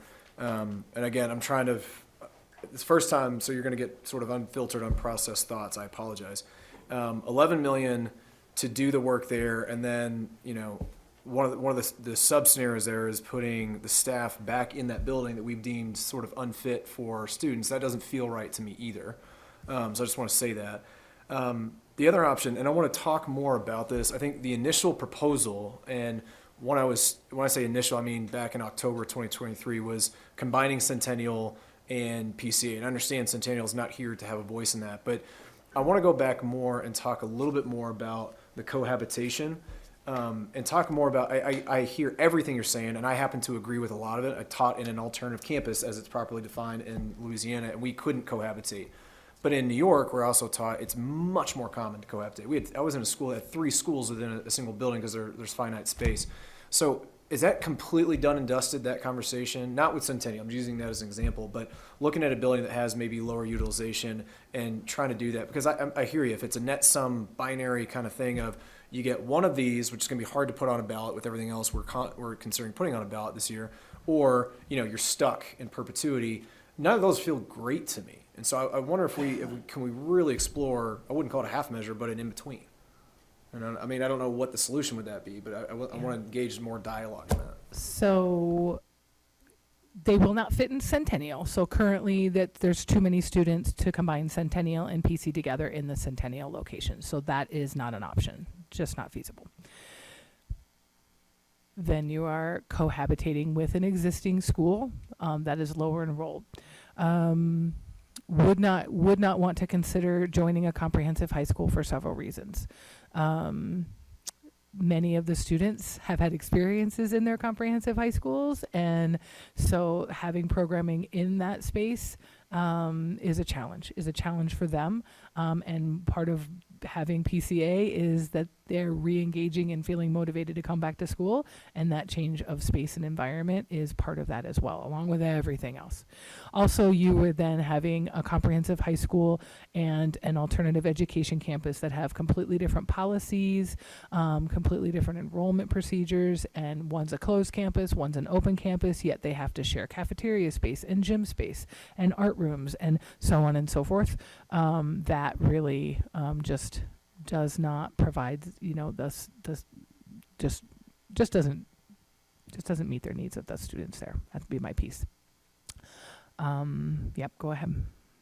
I mean, just basically to echo what you're saying, we've got our kids, for example, Pruder High School, which is close, and you think about that, and it's exactly what you said. Like, we have a kid that came from Pruder, didn't work for them, and for a variety of reasons, right? There's 15 checklists, but it also could be just it wasn't fitting. They just needed a smaller space. They needed a more closed campus. So for example, one of our policies is we're closed campus, so they can't leave to go get McDonald's at lunch, and they can't do that. They got to stay. We've got 7 periods, and we don't have a block schedule. So if they're friends, that they're still friends with the kids in the community, and then they're like, all right, well, I'm gonna go to Wendy's now. Do you want to come? The temptations that they've kind of broken away from, and they've applied to us to, are now there again. And then the feeling, I think, of inequity and feeling like, well, you're on our building, but we've got more rights because of that. And we would want to feel like a step down program for them. I feel like in the last discussion of Timnath, we talked about the whiplash that would occur, but we built a new school. Boundaries have to change when you build new schools. In the May 20th meeting, the community, they're under the impression that we're not going to be doing anything like that.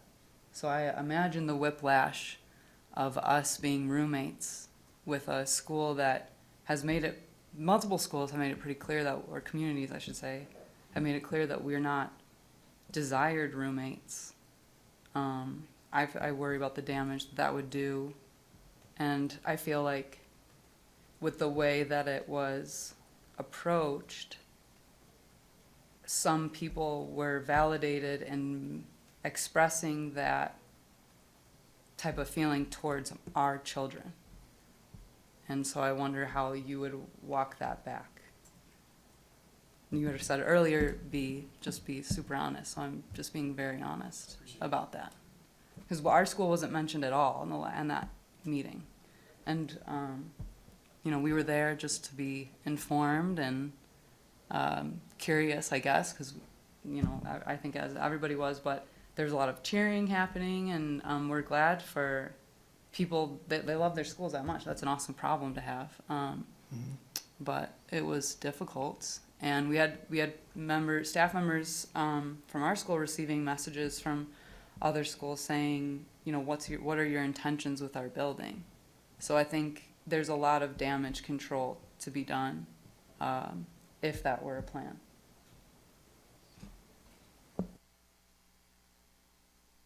Go ahead, Scott. That's awesome. I love those honest comments. I understand the field thing, and I have an idea on that. That probably doesn't work, but I'll mention it. Has the idea of like fully renovating, like what have you done an estimate on the cost of fully renovating the current PCA location and doing everything but fields? Like how much would that cost?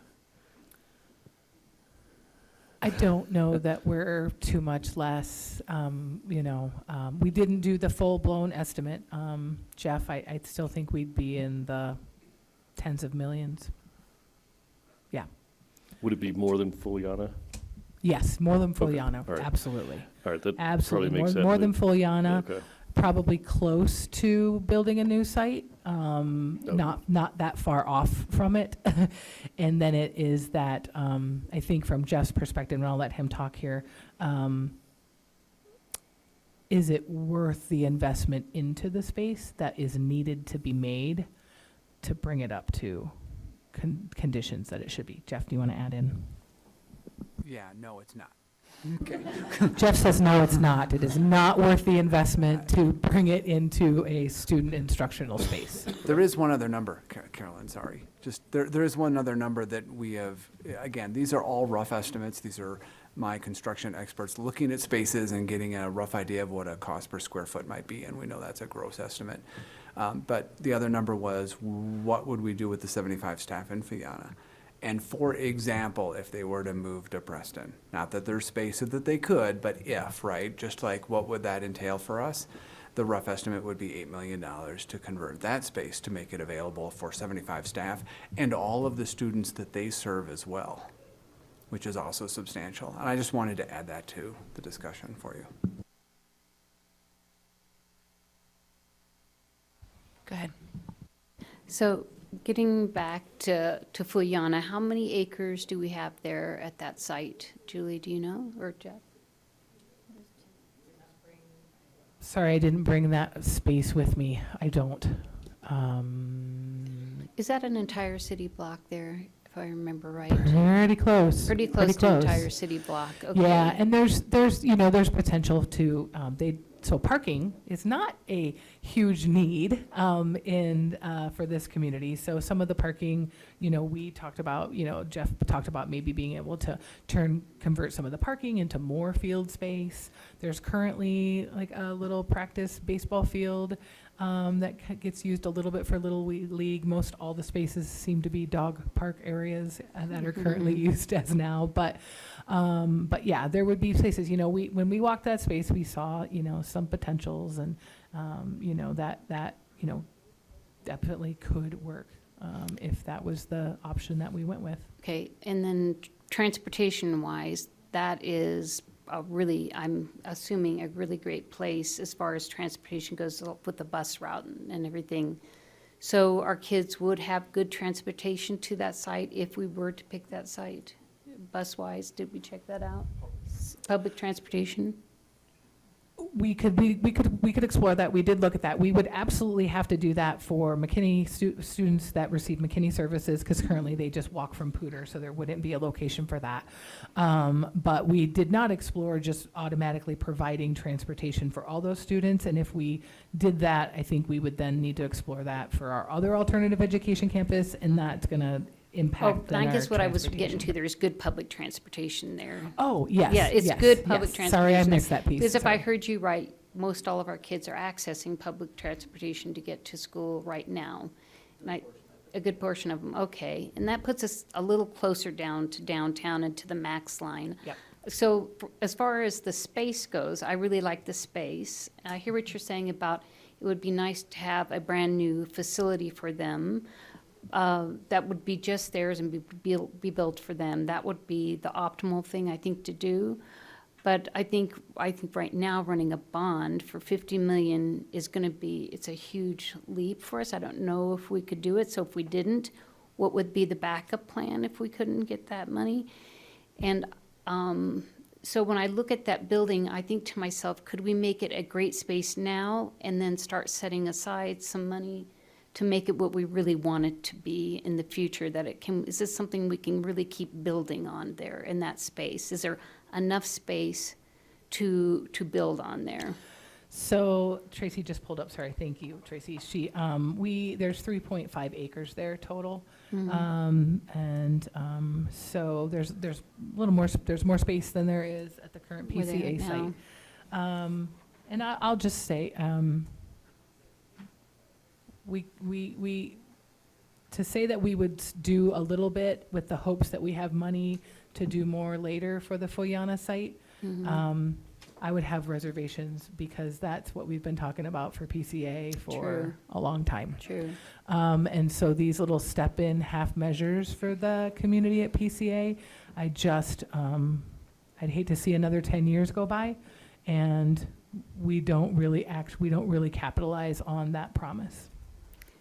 And how many students do we have there right now? About 200.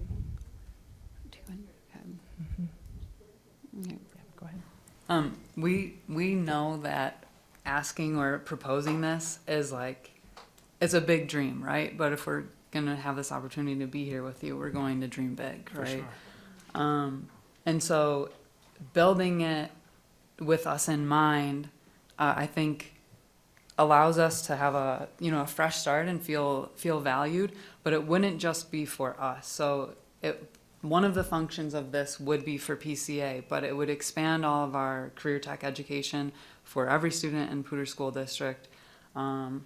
There might be a line through into the next part of the presentation, but it could help with SWAP, it could help with transitions. We talk about the teen pregnancy program. That makes a lot of sense for our students. I think there's some overlap in the families that those programs serve. So even though we're the ones speaking to this proposal, it would not serve primarily just PCA students. It would serve Centennial students as well. Like all students in PSD could access these career tech programs, just happening to be at the same location as us, like St. Vrain and Thompson Valley and Greeley.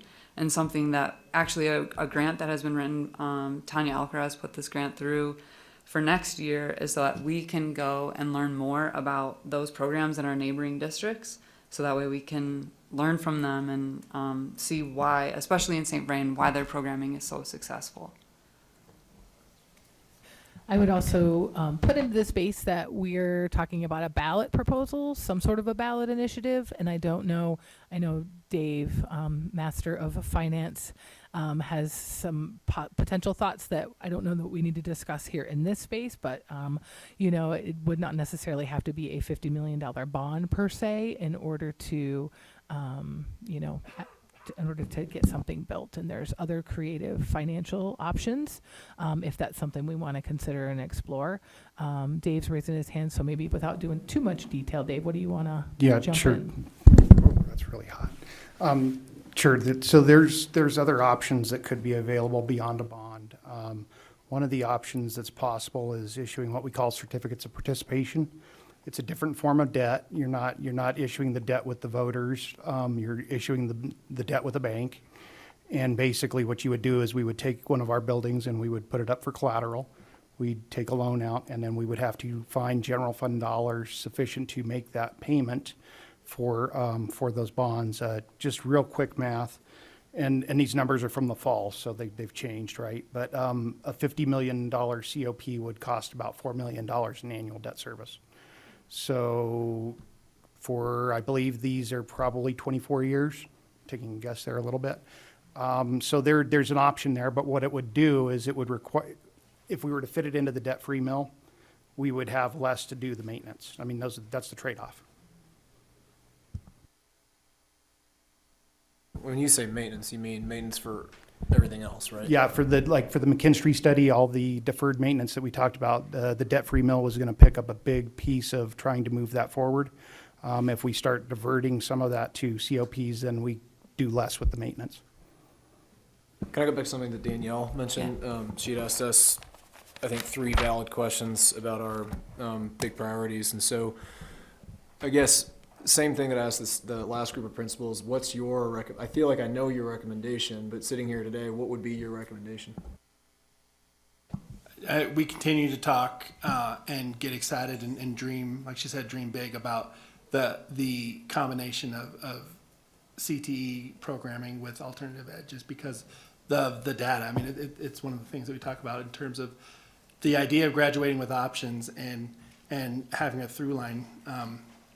You know, we've seen the partnership, you know, in being in walking distance to the Futures Lab now. We've seen that do well, and we've seen that increase our enrollment. We've seen increase our, you know, Danielle pulled some stats about kids who, you know, we had seen struggling and find a home in that kind of idea. And, you know, it's not to say that we don't have kids that get ready, prepare, and go to college and do those things, but it's definitely a graduating with options idea. So I think if we had, obviously, if we could choose, that would be our connection. And I think our recommendation, I don't know that we get that right to recommend anything, but just what would feel good is for these kids who we figured out ways to engage through sports and for them to have a home gym and have that feeling, because they've gotten a taste of it now, and it's helped with the engagement at the school that Julie described pretty well, and being able to see that this is our space. And we go into,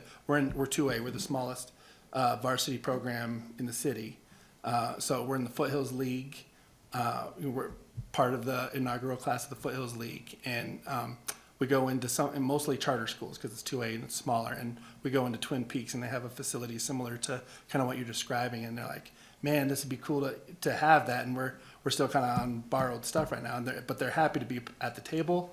But I think that feeling of being invested in having that and be a part of it would be great. So I think might be rambling a little bit, but the combination of CTE in that, and then being able to have a place that they call home that's theirs, I think would be the ultimate goal. Jess, did you have something? Okay.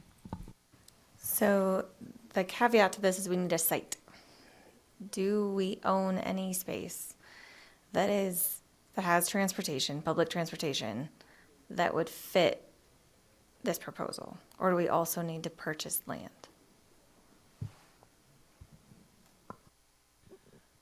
Dave's got his head. Oh, no, I thought you were motioning to me. So Jeff. We would probably have to purchase land. The spaces that we do own are not, they don't meet the criteria we've all been discussing tonight about bus lines and access and these kind of things. We have some parcels, right? We certainly have a number of parcels out, you know, east of 25, north of Vine. You know, we have some significant parcels, but those aren't on bus routes. They're not convenient to all of the services these students would need. So we'd be looking at our current footprint, or we would have to purchase land.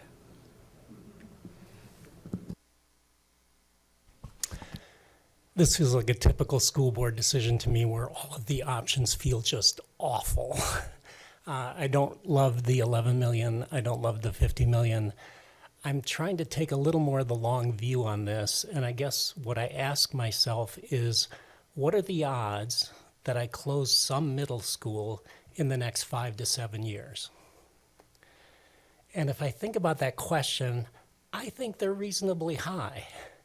And if that happened, I think that could be a very reasonable spot for PCA to wind up. It does not solve the short-term problem, and I understand the space you're in isn't great and all of that, but for me, it just feels, it feels difficult for me to support the 11 million, the 50 million, when, I don't know, in my life I've seen sometimes if I just wait a while, things start to become clearer as I go. I respect that you've been in that position for a while, and I'm sorry for that. But that's where I wind up on this. Other thoughts? Go ahead, Connor. And Julie, just a quick question on this. What are we looking at time frame on this decision? So, is it, Thank you for the question. I think we would not be able to make a decision until we know what the board's intent is potentially regarding a ballot measure in November. We can certainly ask the board to set an intention if that ballot measure passes, or a ballot measure passes, what a portion of that or what we may do as a result of that. So it certainly doesn't preclude you from having continuous conversation about this very important topic prior to November. I think what we're hearing clearly, not just from our school leaders, but from staff, is it's not coincidental that we're talking about PCA as they're sitting flanked by some of the most prestigious facilities in this district. Timnath Middle School, High School, Bamford Elementary School, Fossil Ridge, and Preston. And I think what we're trying to grapple with in partnership with the board, because this is a really hard situation, is that the standard for a PSD student shouldn't be different, regardless of whether it's an alternative program or a regular, I don't even want to use the term regular, but just a traditional public school. And I think we're being pushed in that space as a community to reconcile with that and try to figure out how we can have that thoughtful dialogue in partnership with our community that doesn't create othering circumstances and instances of othering where we have many of our school communities not feel welcome. And so while we are reconciling with the two options that are proposed today, we also recognize, as Director Brokish appropriately suggested, is that we have 49 other sites that we can consider as we continue to grapple with long-range planning as well. I know that's provocative, and I'm not suggesting that we take any different action than the board has already suggested. But I do think we have to reconcile that so our colleagues and friends at PCA are not in the same facility for another 125 years and forgotten about. And I know that that is not your intent, it's not where your heart is, but I think we're in a space where we can have continuous conversations about intention, but that does put a lot of onus on what may happen if there's a ballot measure from our board and from our district in November on what we might do with that. But I just, again, want to mention what our chief financial officer suggested, is that we have a lot riding on that potential ballot measure, and there's a lot of trade-offs, not in the event if it just doesn't pass, but we have $1 billion in maintenance need, $750 million if you take off air conditioning.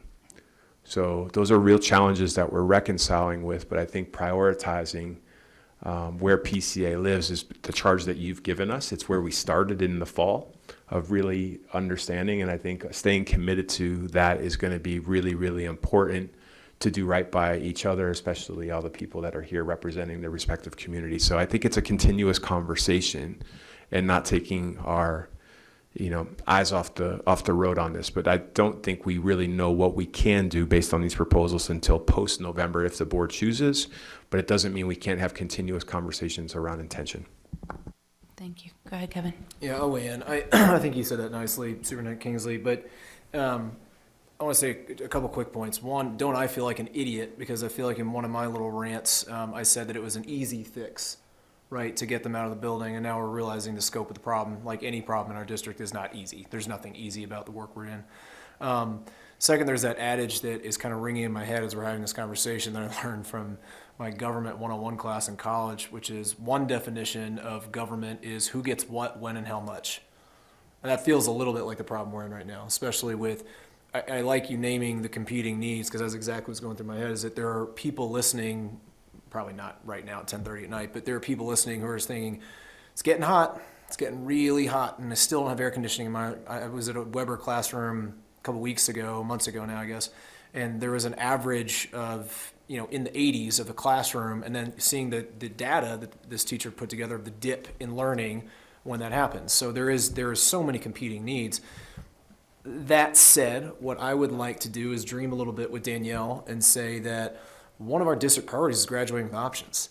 I think there's also an opportunity here to do something big, bold, sweeping that the rest of the country could look at and say, God, look at what PSD is doing in a different way. And so what I would like is a little bit more information, Dave, on this notion of the sit. Yeah, I like that idea. I'd like to get presented with a couple of options of what that would look like, and then if we could, and just to clarify too, what I'm hearing is that we're folding in all of our alt programming as well as our CT programming into one hub, one site. Is that correct? Is that what I'm hearing? I want to make sure I'm conflating that with something else. I would not speak for the Centennial community in inviting them into that space. I believe that that would be something they would be challenged with, as they would advocate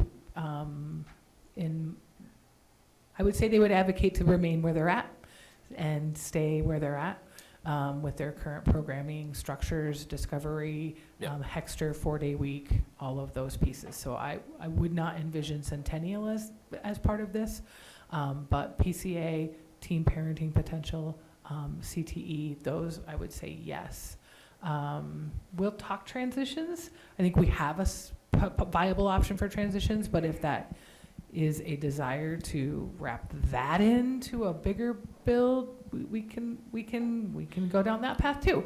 We were just really starting with the PCA and CTE options. So okay, I appreciate it. And the reason I asked too is a little bit you need a direct charge on timeline too, which I get.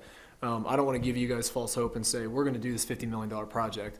That's where my heart leads, and that's what I want to do. But we also have an obligation to everyone else we're asking for money from this November to do stuff. So what I would like is somewhere in the middle, if we could, I know we don't have board meetings in July, right? So we're basically at the end of the rope here. So we're talking about a first meeting in August to be presented with some information, if possible, on what that would look like, how we could structure it, to have a more informed conversation about what exactly the direct charge is. And I know that leaves you in the loop for at least, going into August.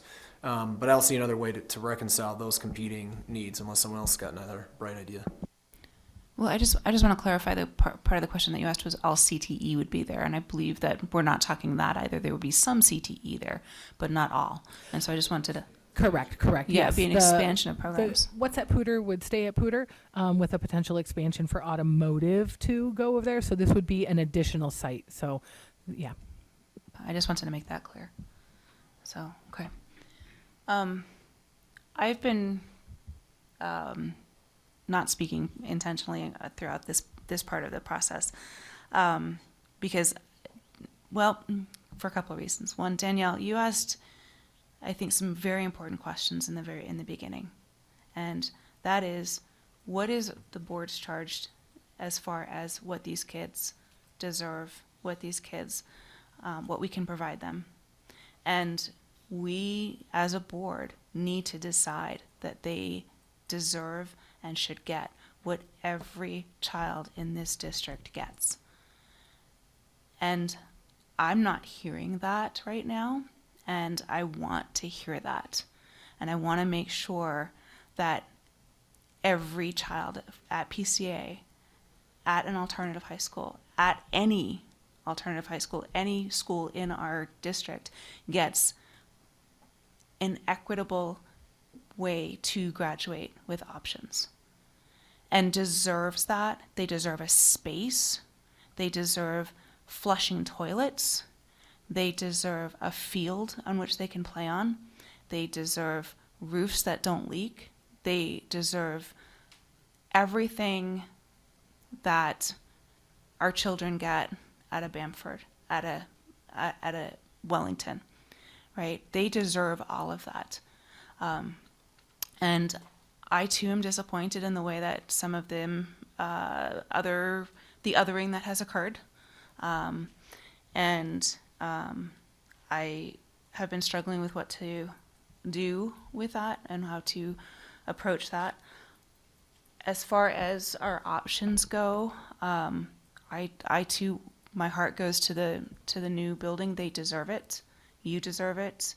Our teachers who are in that facility deserve it. I have seen firsthand what y'all do. My child graduated from PCA in 2019, and she's headed to law school in the fall. This is what y'all do. You take children who would not otherwise graduate, and you show them the light, and you send them on their way. and it is absolutely a brilliant thing to watch. And I'm struggling because I look at the numbers in 50 million and 11 million. I don't want to give you an $11 million building that's half-assed. I don't want to do that. How do I get you the $50 million new building? How do we do that? How do we get you what it is that those kids need? That's my question, and I'm struggling with the answer on that. So I just wanted to share with you that the questions that you asked, Danielle, yes, that is my intention. Those kids, these kids, our kids, deserve every single thing that every other kid in PSD is getting. Are there other?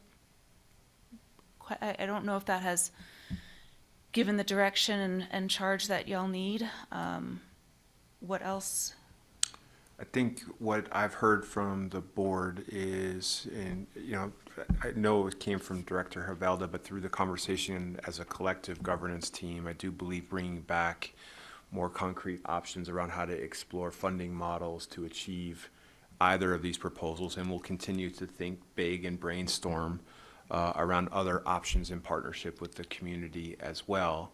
But I think we are having the hard but necessary conversation that we have to reckon, this is an equity conversation, right? For people in the community who think that we may be ignoring that topic, this was a really important part of that, to be not provocative, but to reconcile that we have different standards for different people in our system, and we need to disrupt that.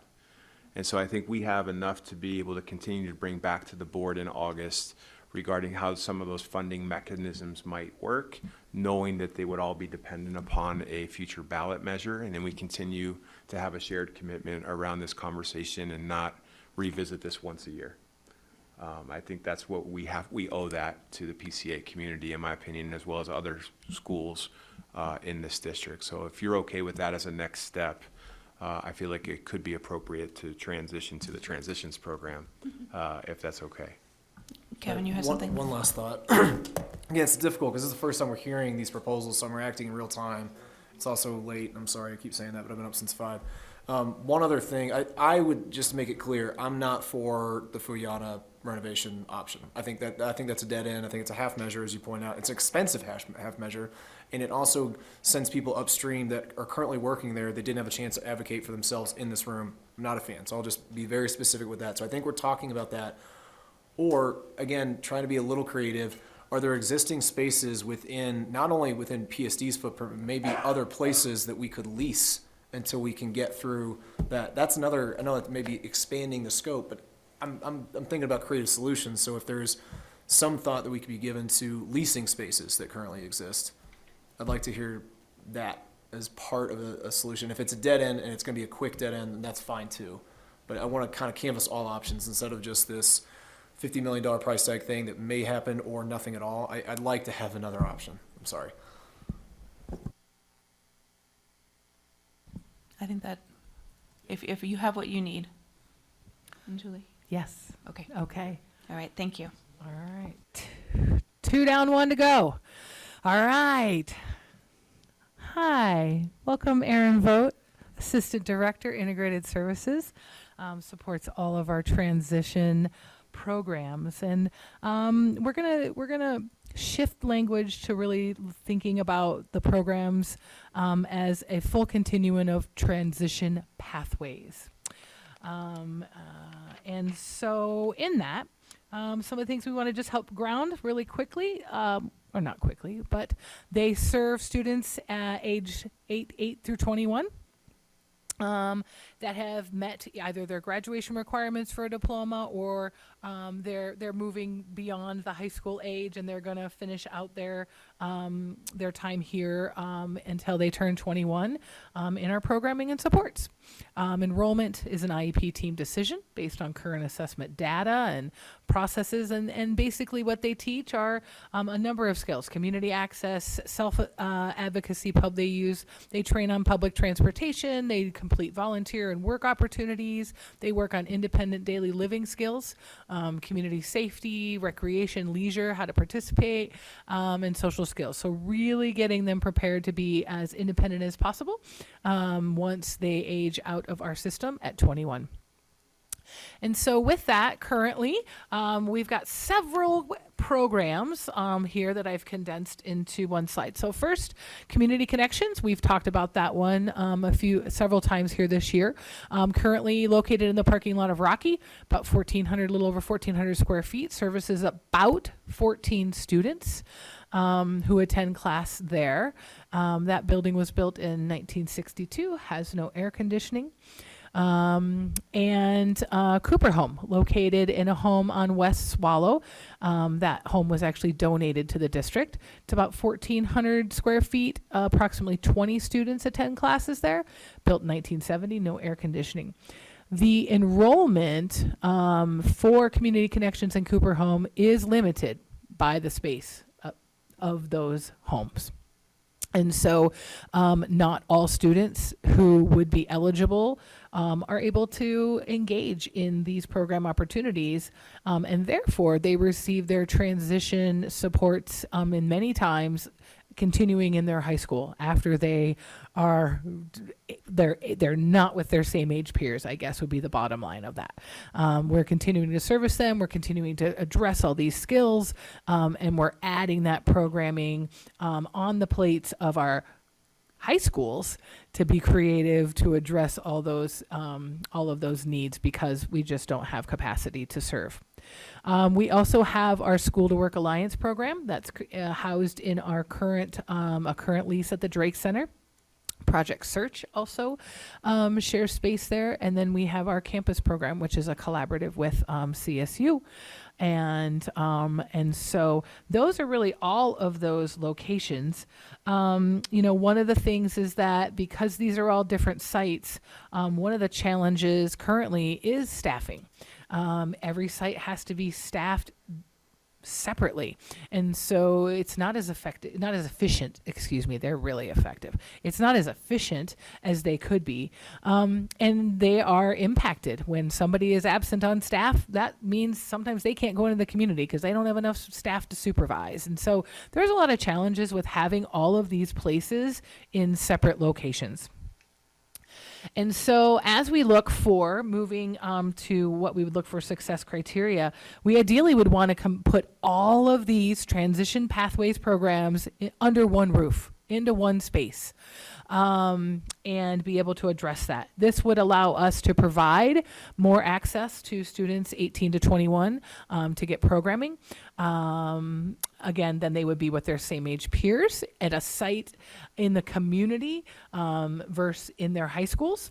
And we could potentially grow this programming for up to 120 students, even expanding into some social emotional affective needs supports for programming after 18 to 21. Definitely fifth year programming currently at high schools could be augmented greatly by being able to access offsite programming. And again, having it all on one roof, they can share their resources. Instead of separately doing that, they can work together. And then really streamline also mental health supports and work-based learning opportunities and all of those pieces under one roof. And what is difficult, but they make happen currently with all these separate locations, is they do help these students move. You might start at Cooper Home and move into the campus program. And so having all of that under one roof allows for this fluid adjustment to meet student needs. As they grow, as they achieve goals, hey, they can move up to this next level. And having that all in one space just really, really nails it in for them. Okay, so we have a proposal to put the Transitions Pathways programs into the current Partnership Center. We have walked that space. It's 15,000 square feet. It addresses kitchen space needs. It addresses, we could be able to put a washer and dryer in there. There are classroom spaces. We can create a daily living space where they can work on, skills like making your bed, all of those pieces. Also, what is a fun fact is that currently some of our itinerates, our special service providers in speech language, they house there. They have equipment there, so you're kind of getting a bonus of some potential wraparound supports of those staff members that work with the student population in our transitions pathways. And renovation costs estimated pretty minimal, $50,000. Would not need a ballot initiative for that. That could be done. That could be something that we could start looking at, and we'd have to work with Jeff on timeline for permits. The earliest would be 25-26 permitting wise, but there's not a lot of like real heavy renovation that has to be done. So that's a real potential for 25-26. What we also must address though is currently the programs in the Partnership Center are, there's office spaces for staff from Pooter Global Academy, and they currently use part of the space for classroom instruction. So we would need to look at that. We would need to look at what we would need to address for programming and office space related, to those moves. But that's something that we definitely can do, and have engaged with Cheryl Olson, current principal, on some thoughts and ideas for that. We don't even think all of the PGA staff would need to move out of that building. There's a lot of office space in there that transition pathways staff wouldn't need to fulfill the whole entire building. So that is one and done here for transitions. We did talk about going to Centennial, which was an option earlier. Really we would be able to capitalize on probably 2 classroom spaces. One would take some remodeling, to turn into a living space, kitchen space, washer dryer space, and then the other one could be more of a classroom option. It does not allow for adequate space they've got lots of staff, lots of paraprofessionals, and so that's going to be a big heavy burden to fit into this space. And it just won't allow for program growth and development. So thinking about growing and meeting the needs of more students won't be accomplished with Centennial. And so that's why this is really the most attractive piece. And if you really want to shoot for the moon, you could add it to the build, increase the costs. I don't know. We can make how many programs can we put in one space? We could think creatively. We could blueprint that. But this one is something that we feel like is workable and feasible with finances especially. So I'm going to stop talking and let. I do. I'm going to deviate a little bit, though, because I could go ad nauseum and talk for a good 2 hours, but it's already 11:15. I think, Julie, you hit on some of the really big points. I want to reiterate, a couple of things. One, our transition pathways folks, as all educators, do absolute magic. They do magic because they have worked with very underutilized resources for a long time and have still accomplished amazing things. I think it's a testament to our dedicated, not only staff, but our students and families, similar to what PCA has done year in and year out. I do want to highlight that our Transition Pathways team, about 4 years ago, identified that, this is a big problem for us, not only with the numbers, because we are bound by the building size because of fire code. And it is true that we have students that at Community Connections would go beginning 18. By the way, words are important. I got to say, we refer to them as young adults. They are students, absolutely, because they are part of PSD. They have completed their high school experience. That is really important. That is a core tenet to what we do, because these young adults have either already achieved their graduation requirements for a diploma or their certificate of completion, and they are ready to move on to adult life. And that's what this team is incredible at doing. But with that limited space, we have fifth-year students that are done with high school that remain at the high school with peers not their age. And that's hard. That's hard on many levels. In addition to that, we also have, I don't like the P word, I don't like programs, because it connotes silos, and that's what our staff have been operating within. And these are amazing people that do incredible things. And I know that, as trite as it sounds, together we're better. And I've been part of countless PLCs, impact teams, and I know that teachers are incredible at elevating themselves when they're around each other. So that lack of collaboration and the inefficiency with our staffing has really got us thinking pie in the sky 4 years ago. We coined it a transition academy, transition pathway academy, and we can certainly turn anything into that. We just have to have more geographic location, more footprint in order to do so. We definitely got the heart. They definitely have the brain. I just support them in the best of my ability. Are there questions? And go ahead, Jess. How many students can we serve in that space compared to how many we can now in the various spaces? Well, we do think we could serve up to 120 students, and that's about triple.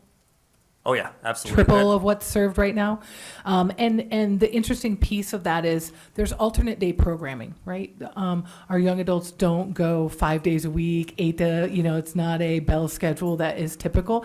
So because there are these times where programs are in and programs are out, not everybody's all in at the same time. So it allows for maximization of utilization of those spaces. So what else would you add?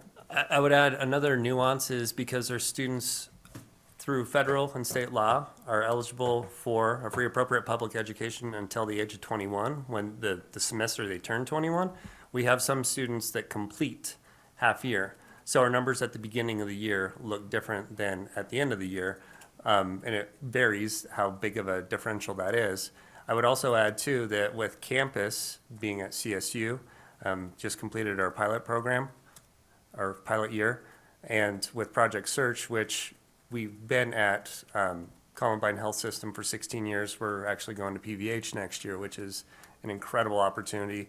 When those numbers are combined, it's higher than that 14 and 20 that you saw earlier. Our ambitious goal is we want to go over 100 because we also know we have students with disabilities that have an IEP that could benefit from a transition pathway.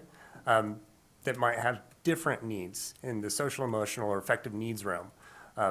This would allow for us to bring in SSPs, specialized service providers, either in a school social worker, school psychologist, and have them working with students that we haven't been able to provide this 18 to 21 experience to the fidelity that we have for students with other disabilities. Go ahead, Scott. I had a quick question on the, I've been over to that building before, and it's a great facility. It's actually really nice. The PGA, it doesn't sound like it'd be a lot, but those employees that would need to be moved, is there room here in this building? And possibly that classroom, I know there's a classroom there, or they have classes over there that's just wired for, it seems like it's similar to this room, actually. Like, could that possibly happen here or across the parking lot? This building is located in a floodplain, so if we were to move it from an office space standpoint, that wouldn't be an issue other than the space, our spatial capacity to accommodate them. We actually evaluated whether this building in office space could be used as a school facility, but unfortunately, because of it being in a floodplain, we wouldn't be able to. Disconnecting, and I don't think this is your intent by any means, removing the PGA staff from that facility would probably create some challenges that we would need to work through. I know they do a lot of hybrid learning, so they are familiar with leveraging technologies to collaborate. It's something we would need to think through. I do think from a contextual standpoint, 2 years ago, the Partnership Center was used as the Futures Lab.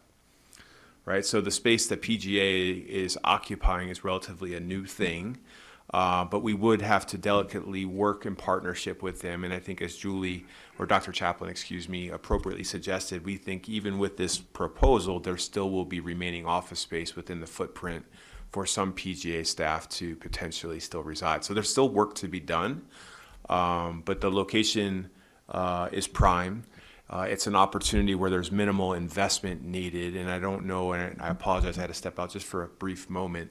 But there's also financial savings in this space, as it would allow us to get out of some of our leases, potentially offload some of the other facilities where these programs currently facility. Again, that would, where they're currently located, excuse me, it's late.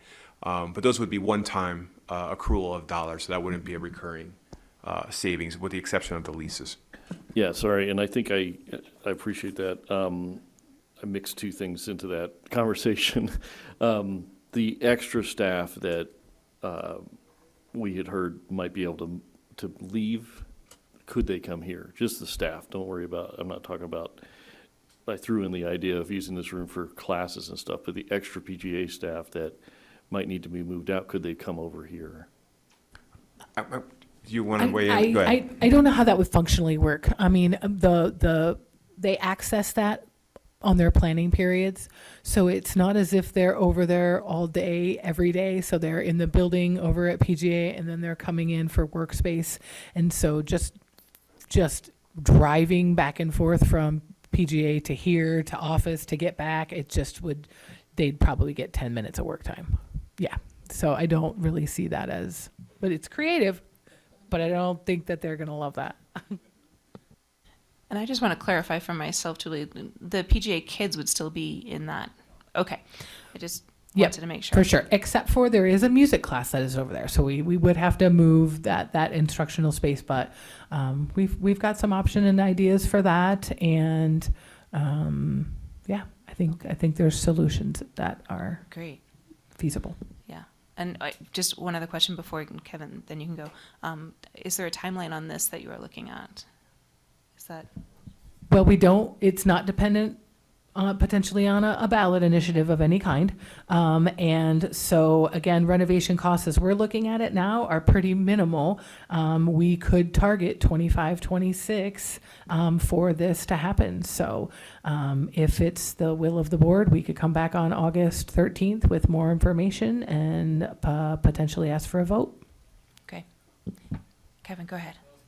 Okay. Sorry, didn't mean to snag it. Yep. Anybody else? I actually think that sounds like a great idea. If you wanted to bring it back on the 13th. Kevin? No, I was just going to say, for the sake of humanity, if we could release the principals as soon as we're done with this, thank you. And thank you for sticking it out. Thank you. Yeah. I think that's it, if you have what you need. Yeah. Excellent. Thank you all so much for spending your entire evening with us. Really do appreciate it. But mostly for your thoughtful input, your what you have been putting work into this whole past year, your thoughtfulness, your kindness, your willingness to think outside the box, your willingness to entertain sometimes very silly, sometimes very serious questions. From the board, from community. I just want to let you know how much I appreciate that. I know how much work you put in throughout this past year, and I just want to say that the board appreciates that, and really it just shows you, the fact that y'all stayed for each other's programs shows you what a team you are, and it's the Ubuntu, right? This is who we are, is because of who you are, and I just want to say thank you for that. Have a good night.